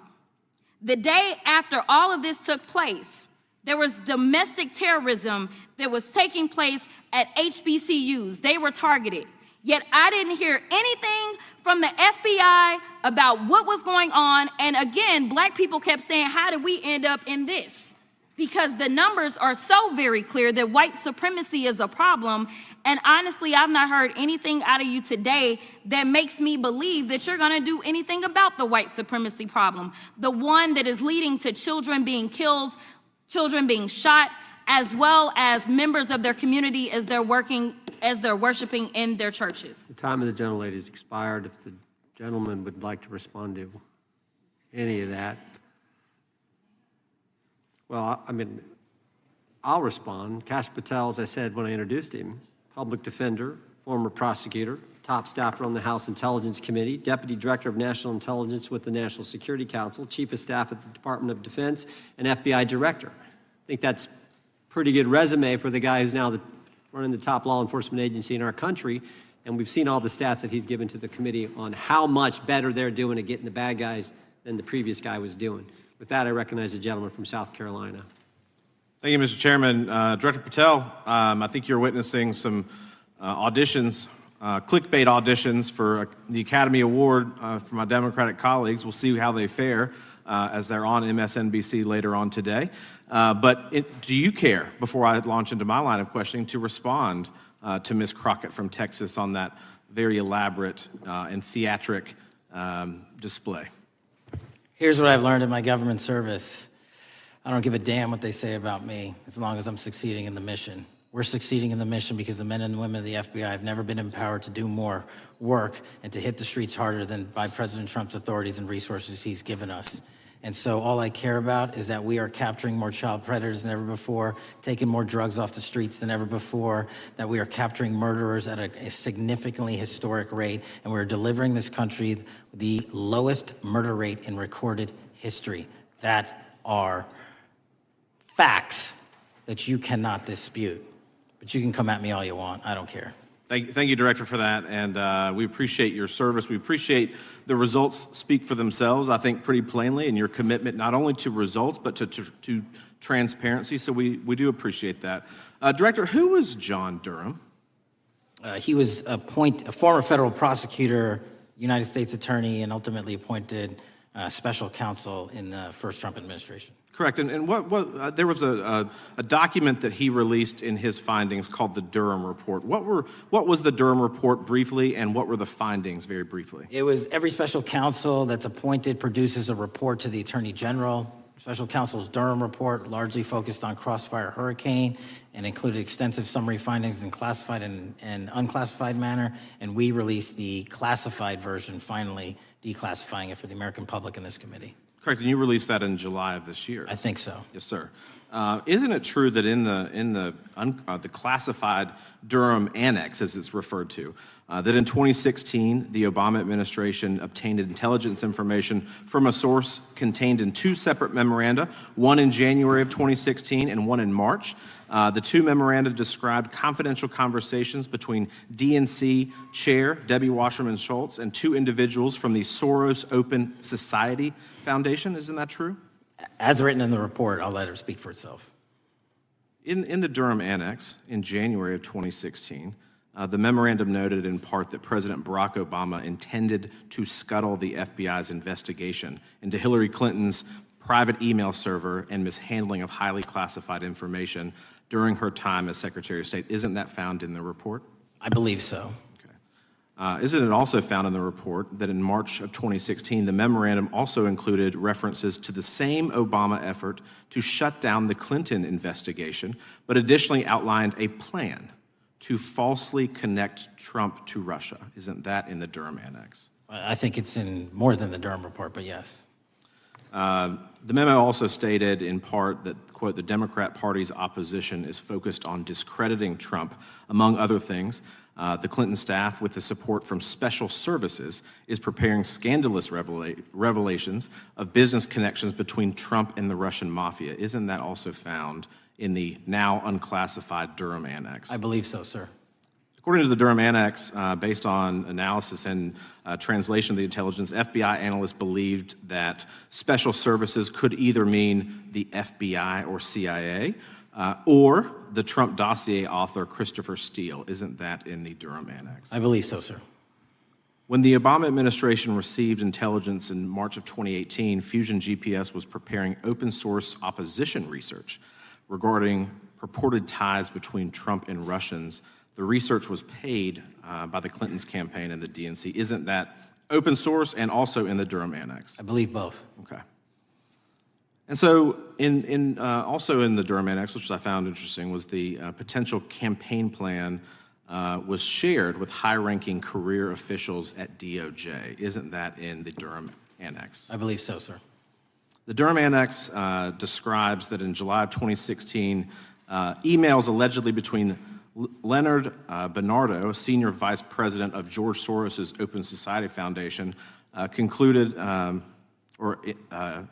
data providing specificity on the Clinton plan in an attempt to smear Donald Trump by falsely linking him to Russia. Isn't that in the Durham Report? I believe so. And so, briefly, this additional evidence that you've unclassified and released to the American public, what does that purport to show or augment about the Durham Report that you can share with the American people? Put simply, that the FBI was weaponized. Against a political campaign. Yes, sir. Thank you for that, Mr. Chairman. I yield back. Gentleman yields back. The I have UCs. gentlelady from Texas recognized for unanimous consent. Yes. First one is Russia's ghostwriter hacker group takes aim at German election. This is from Politico. Objection. The next one is Director of National Intelligence, 30 days until election 2024, which specifically states that our assessments about activities and goals of Russia, Iran, and China are unchanged from earlier election security updates, and that they were meddling. Without objection. And I've got three more. The last three are that how Russia is using artificial intelligence to interfere in elections. Moscow's attempts to interfere in U.S. and other elections are nothing new, though their tactics and strategy are constantly evolving. Without objection. The next one is Russian interference coming soon to an election near you. Russia pursues a systemic strategy of undermining elections and influencing public opinion in the West. EU and NATO countries must recognize that Moscow often acts through agents within their own borders and build resilience to such interference. And what's the source? This one is CarnegieEndowment.org. Okay, without objection. Thank you. The gentlelady from North Carolina is recognized. Thank you, Mr. Chairman. And Director Patel, I'm glad that I'm going a little out of order here because I'm going to pursue some of the things that you were just talking to Mr. Fry about and remind you about your confirmation hearing. At your confirmation hearing in January, you said under oath, and I quote, "There will be no politicization at the FBI. There will be no retributive actions taken by the FBI should I be confirmed." And in your written response to the Senate questionnaire, you said, I quote, "Personnel decisions shall be based on performance and adherence to the law. And every FBI employee will be held to the absolute same standard, and no one will be terminated for case assignments." So I want to just go through a couple scenarios with you to get a sense of whether you think these are examples of politicization of the FBI or making decisions based on the performance and adherence to the law. So, first question. Would hiring FBI agents, analysts, and supervisors from only one political party being politicization of the FBI or making personnel decisions based on performance and adherence to the law? We don't ask FBI people, applicants, where their political parties are. Mr. Patel, do you ask FBI applicants who they voted for? The FBI does not. Are you aware that in the lawsuit that Mr. Driscoll filed against you and the FBI, he was asked who he voted for? Since that lawsuit has been filed and it's ongoing litigation, I'm not able to comment. Well, but it also means that you just said that what happened in his situation didn't happen. So we will go on to the next question. Let me ask you an even easier one. Does firing agents for working on the cases that they were assigned to and that the president didn't like, is that politicization of the FBI or making personnel decisions based on performance and adherence to the law? The FBI doesn't terminate anyone based on case assignments alone. Has the FBI ever been sued by somebody who felt that they were terminated based on case assignments? In the entire history of the FBI, I'm sure they have. No, since your tenure. I'm sure there's ongoing litigation. Yes. In fact, there is ongoing litigation. And in fact, people have been asked who they voted for. And in fact, you are running an FBI for the President of the United States rather than the people of the United States, because my questions were not hypotheticals. They are the things you have done during your tenure. And according to a lawsuit filed last week by long-term FBI agents, you fired former acting director Brian Driscoll. He had served with the Bureau for nearly 20 years, earned a Medal of Honor, Medal of Valor for bravery during the dangerous ISIS raid, and had a wealth of crisis response experience and led the FBI's Critical Incident Response Group. When the Trump administrations interviewed Mr. Driscoll for that role, they interrogated him about his political leanings and who he voted for in the last 5 elections. Questions Mr. Driscoll refused to answer because those types of questions impermissibly politicized the FBI. You also fired Steve Jensen, who served the FBI for nearly 2 decades and ran critical terrorism, counterintelligence, and organized crime operations, whom you once described as embodying what the American public demands of the FBI. But he was fired because he took part in investigating crimes committed on January 6th. And Trump's MAGA base lambasted you online for keeping him at the FBI. So he's no longer at the FBI. You also fired a decorated combat veteran with decades of experience in the Bureau, Special Agent Walter Jardia, because he worked on the investigation into the Russian interference in the 2016 presidential election and helped investigate Trump's ally, Peter Navarro. Director Patel, it is very clear that you have flunked your own test. You've put saving your job, which I actually believe you were being honest about during your confirmation hearings, over doing what's right for the FBI and the American people. That is not adherence to the law. Thank you, and I yield back. Time of the gentlelady is expired. The chair now recognizes the gentleman from North Carolina. Thank you, Mr. Chairman. Director Patel, it's great to have this opportunity. Thank you for being here. Thank you for your service. And I've got to say, one of the most disheartening components of the previous administration, when I was working with local law enforcement all over the state of North Carolina, all over the country, people rightfully did not really care about the inner work. It's important for this FBI to be transparent without jeopardizing our investigations, so a little bit of the timeline is important. Charlie Kirk was unfortunately assassinated on September 10th. We immediately, the next day, released images early in the day in local time in Utah to start the public partnership in our manhunt for the assassin and culprits. At approximately 5 p.m. local time, I arrived on the ground and walked the crime scene myself.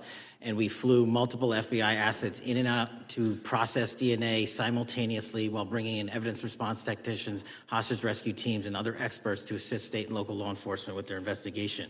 At 8 p.m. local on September 11th, the FBI collected and populated and promulgated at a press conference a video of the suspect on the grounds. We also released enhanced images. Due to that release that I directed and ordered, the suspect involved was apprehended and in custody at 10 p.m. local time. That's less than 2 hours after we did the video release and the photo release. So within 33 hours, that individual suspect was in custody. And his family, who has since been interrogated, specifically stated to FBI interrogators that because of the video that the FBI released at my direction and because of the photographs that they released, they identified their son, they confronted their son when he swung by their home, and that's what led to his apprehension.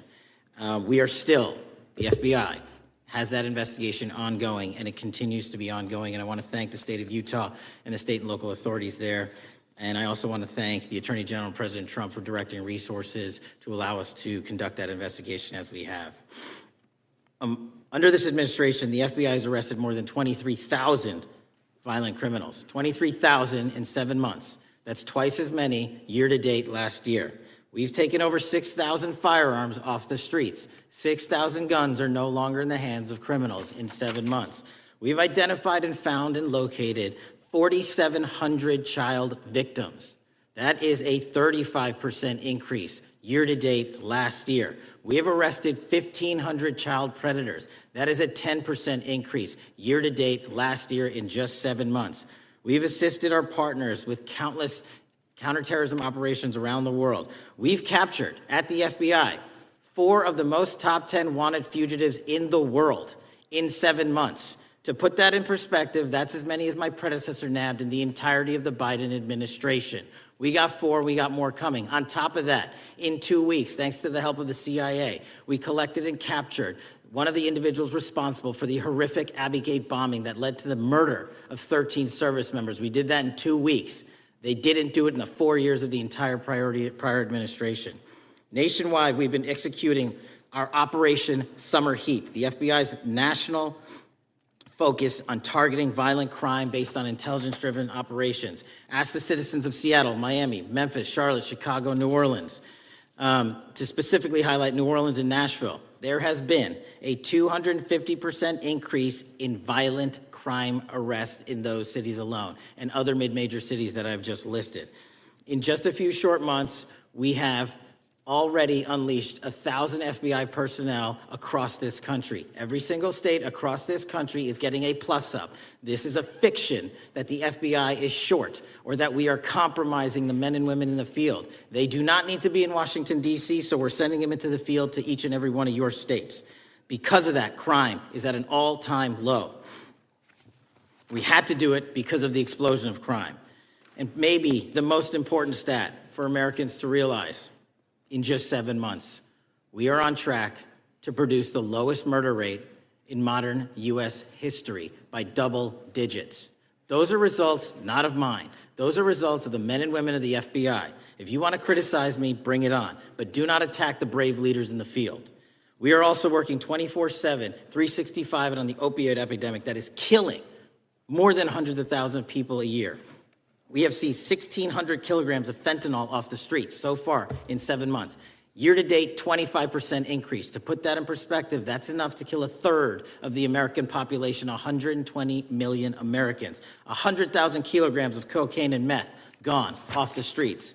Earlier this year, I highlighted in Cincinnati, Ohio, how we're getting creative to chase down those that were willing to do harm to our citizens, not just by striking at the heart of the fentanyl producers, but the fentanyl precursor companies in China. And we indicted for the first time multiple companies and individuals, not just in America, but in mainland China, that are producing the ingredients that produce and make fentanyl that kill our children. And we're going to keep going. Counterterrorism work, cyber attacks, and foreign adversaries are something the FBI must never sleep on, and we are not sleeping. In the counterintelligence space alone, this year, year to date, 30% increase in counterintelligence arrests from the DPRK, Russia, Iran, and China. And I want the American people to know, in this setting, there's a lot of work that the brave men and women in the FBI are doing we just can't get into, but they don't stop. Our cyber threats, ransomware attacks, those harming our children online. We have nearly a 20% increase in indictments and arrests in 7 months alone this year. We're going after those that harm our malware, infrastructure systems, telecom systems, and energy structure. Combating SALT and Vault typhoons are just a little bit of the examples we're doing. Maybe most importantly, under the counterterrorism and domestic terrorism umbrella, are nihilist, violent extremists, and those that label themselves 764, who wish to go online and convince children to maim and mutilate themselves and commit suicide. And we are producing record numbers of arrests under that umbrella organization. We even stopped an individual in the 764 network who wanted to conspire to kill an adolescent girl. He is now in custody. Transparency remains one of my main priorities at the FBI. And this is what I've done in my 7 months at the helm. We've produced more than 33,000 pages of documents to Congress, to a variety of committees, including, I believe, 7,500 to this committee alone, if memory serves me correct. To put the 33,000 in perspective, my predecessor in 7 years produced 13,000 pages in total to the United States Congress. His predecessor in 4 years produced 3,000 pages in total. I repeat, I have produced 33,000 pages in 7 years to this Congress and will continue to do so. I'm dedicated to restoring the trust and the mission and the integrity of the FBI, and we cannot do so without congressional oversight, and I promise you I will continue to do so. On the Epstein case, the original sin on the Epstein case was how it was handled by Mr. Acosta when he first brought the case in 2006, 7, and 8. The original case had a very limited search warrant, had a very limited search window, had a very limited investigative window. I was not there when those search warrants and that investigation was launched. I would not have done it that way. They were limited to only 3 to 4 years of investigations from 97 to approximately 2001 and 2002 to 2005. Mr. Acosta allowed Mr. Epstein to enter into a plea agreement where he served weekend jails for trafficking minor women. He also was allowed to relieve jail to go home on the weekends.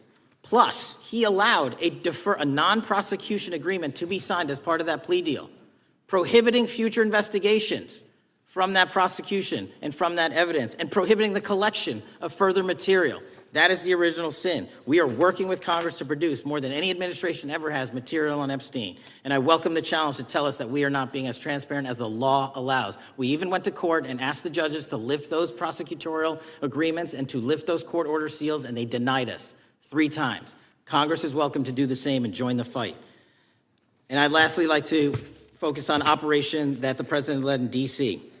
Because of this, we are taking this fight in D.C. to every single city across the country. 2,100 arrests in the last month alone. D.C. has seen a 60% decrease in gun crimes, 75% decrease in carjackings, and 53% decrease in homicides in our nation's capital.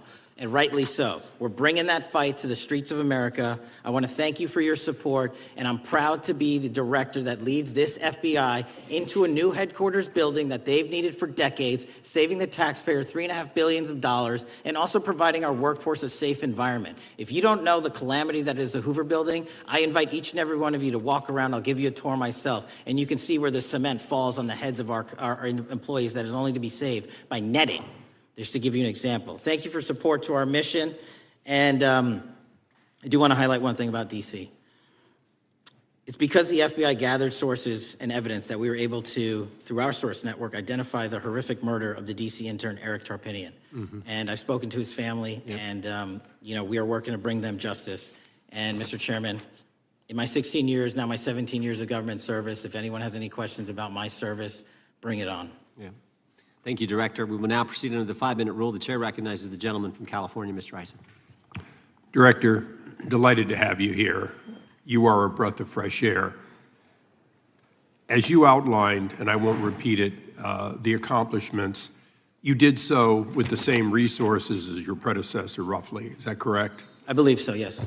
And so how much of that has to do with taking people out of the backside of the FBI and moving them into the field, into doing the job for which we primarily pay the FBI? It's exactly what we needed done. 1/3 of the FBI's workforce resided in the National Capital Region before I got there. 1/3 of the crimes do not happen in Washington, D.C. Not anymore. Not anymore. So 1,000 personnel of the FBI were deployed across this country on a permanent basis, and every single state in this union is getting a plus up, not a reduction, a plus up of 1811s of intel analysts and support staff. And that is why the crime rates are going down in record numbers. Thank you for doing that, and it's perhaps the hardest thing for a bureaucrat to do is to lower the head count around them that support them, and I appreciate your willingness to do it different than your predecessor. A lot of what you covered earlier was the find, the discovery, and then the prosecution that is done by the DOJ. But I want to talk a little bit about the prevent side. On the Charlie assassination, sir? No, on all of these. Okay. Okay, for example, and I'll bring it up before the Democrats bring it up, January 6th. January 6th, we now know, because of your find, that in fact there were people involved who were not just observers but participants who in fact, it's been alleged, and I personally believe, in fact, were part of promoting, perhaps even the one woman who died, encouraging her to walk through a door that led to her death.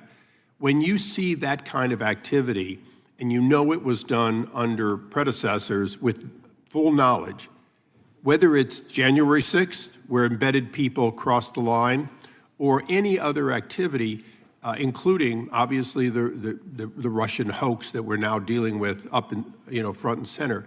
My question to you is, what can you or others do to prevent it from occurring again? Not on your watch, but on future watches. How can we know that this won't happen again the moment you leave the FBI? It's simple. What I'm doing through our leadership cadre is having FBI agents do what they were trained to do, not what they were not trained to do, not put them in situations that both harm them and the public. We're also utilizing our SORT networks and prioritizing the threat structure to go after the narco traffickers, the counterterrorism people, the counterintelligence threats, and the cyber threats. That's what they were trained to do, and that's what we're letting them do.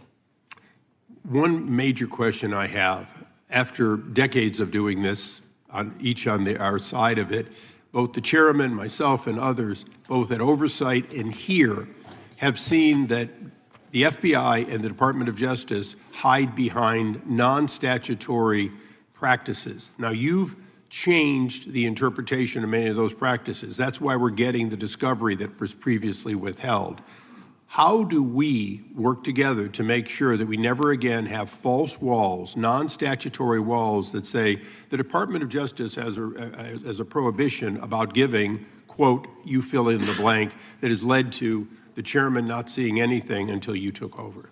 I'm wedded to aggressive constitutional oversight. Having been a House congressional staffer, I know that is an important part of securing our democracy. And the way we make it an everlasting, enduring process is by showing the American people the results of what we are doing and the important work of this committee and putting it out to them so they can see government waste, fraud, and abuse. And then they can demand from our constituents and our electors that they want this process to continue. Last major question here. Some things are so sensitive that we both would agree they cannot be made public. Will you commit to this committee, when it is too sensitive to disclose, that you would at least make it available for in-camera review by the chairman and ranking members or others designated? I have done that, and I will continue to do that. Well, thank you, Mr. Chairman. This is a breath of fresh air.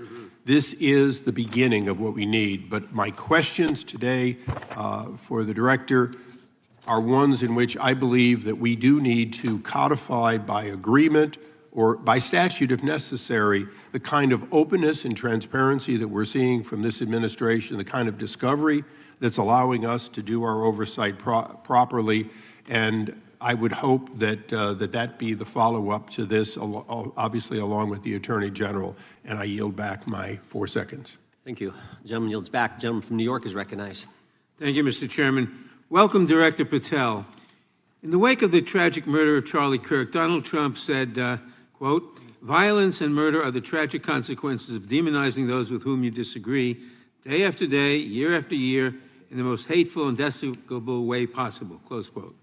I would note for the record that Donald Trump has famously demonized practically every person he has ever disagreed with, and therefore, using his own logic, he has put their lives at risk.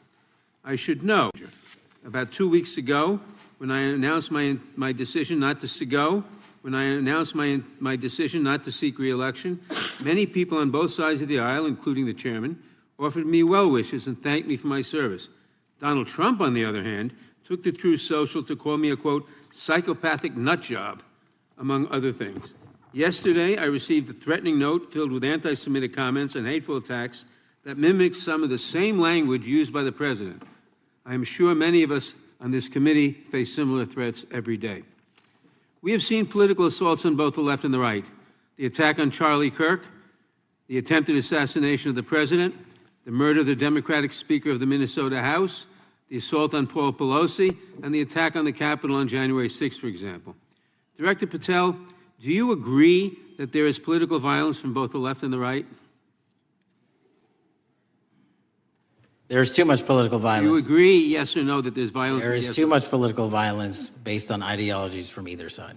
From either side, okay.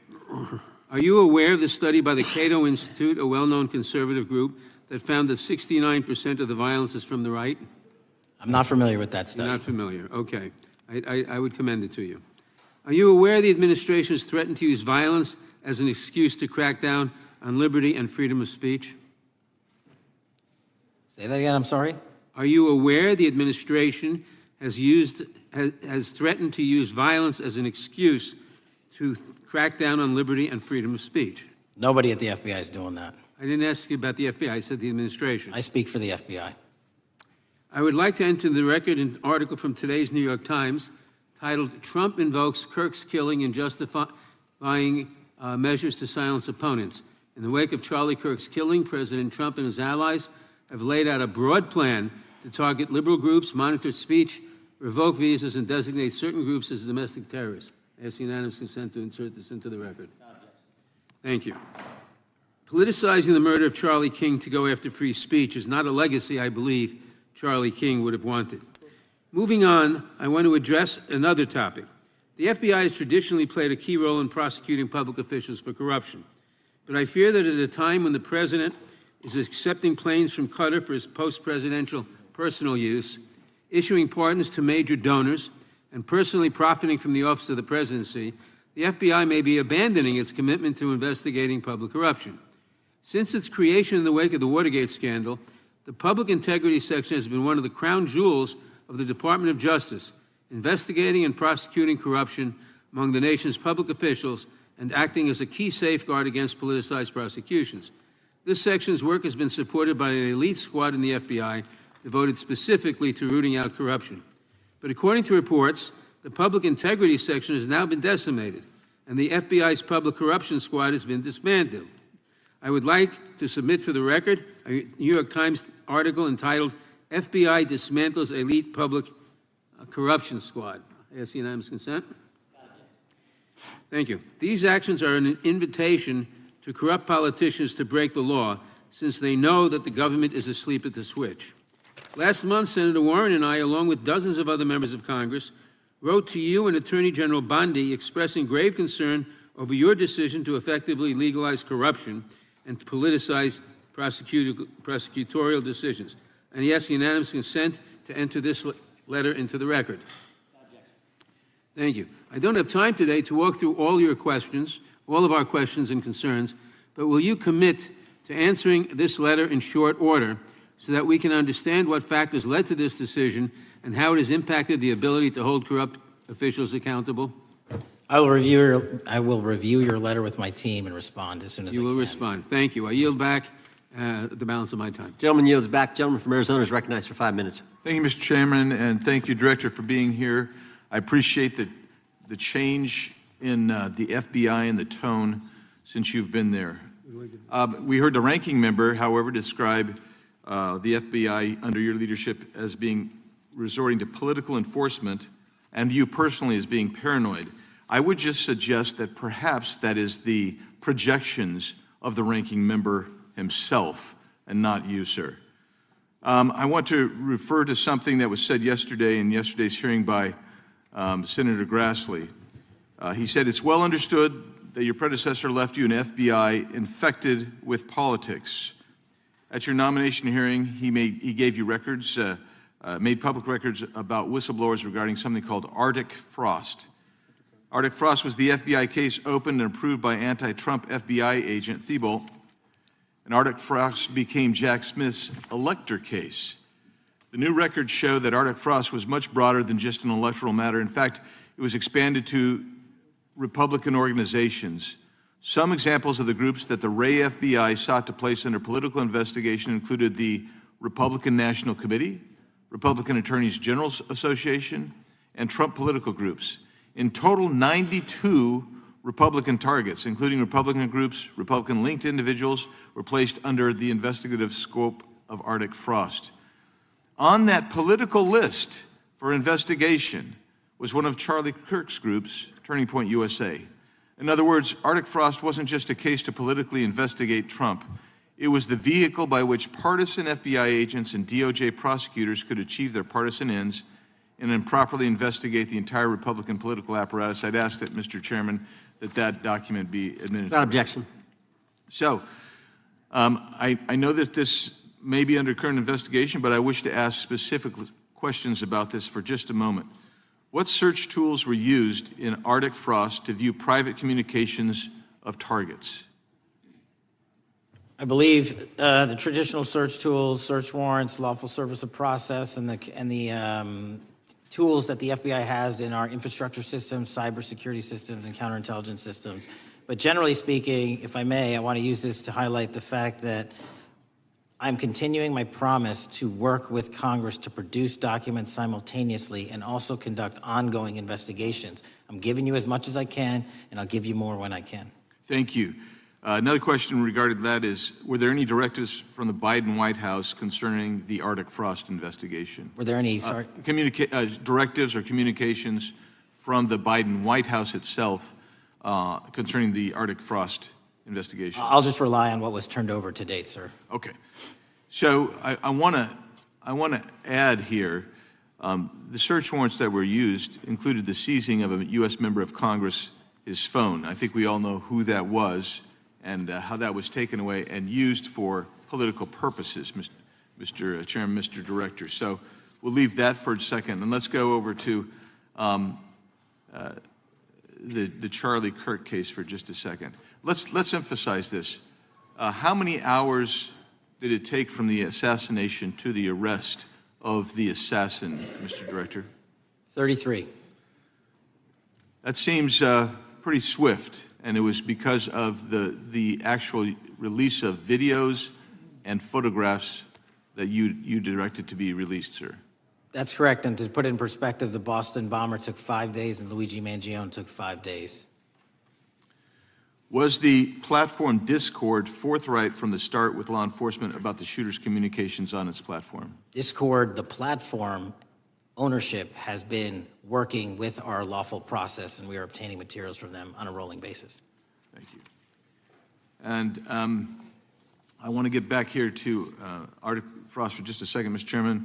I'd like the unclassified document from the FBI released to be admitted to the record. Without objection. And a document from the Economic Times also to be admitted to the record. Without objection.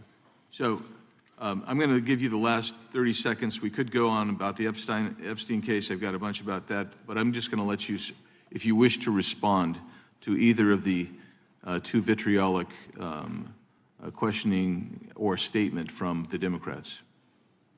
The work of the FBI speaks for itself. It's on showcase here today. Anyone that wants to attack the FBI can attack me, but leave our leadership structure alone. When you have 23,000 violent felons arrested, twice as many as this time last year, the work speaks for itself. Thank you, Mr. Chairman, and thank you. Appreciate your good work, Director Patel. Yield back. Gentleman yields back.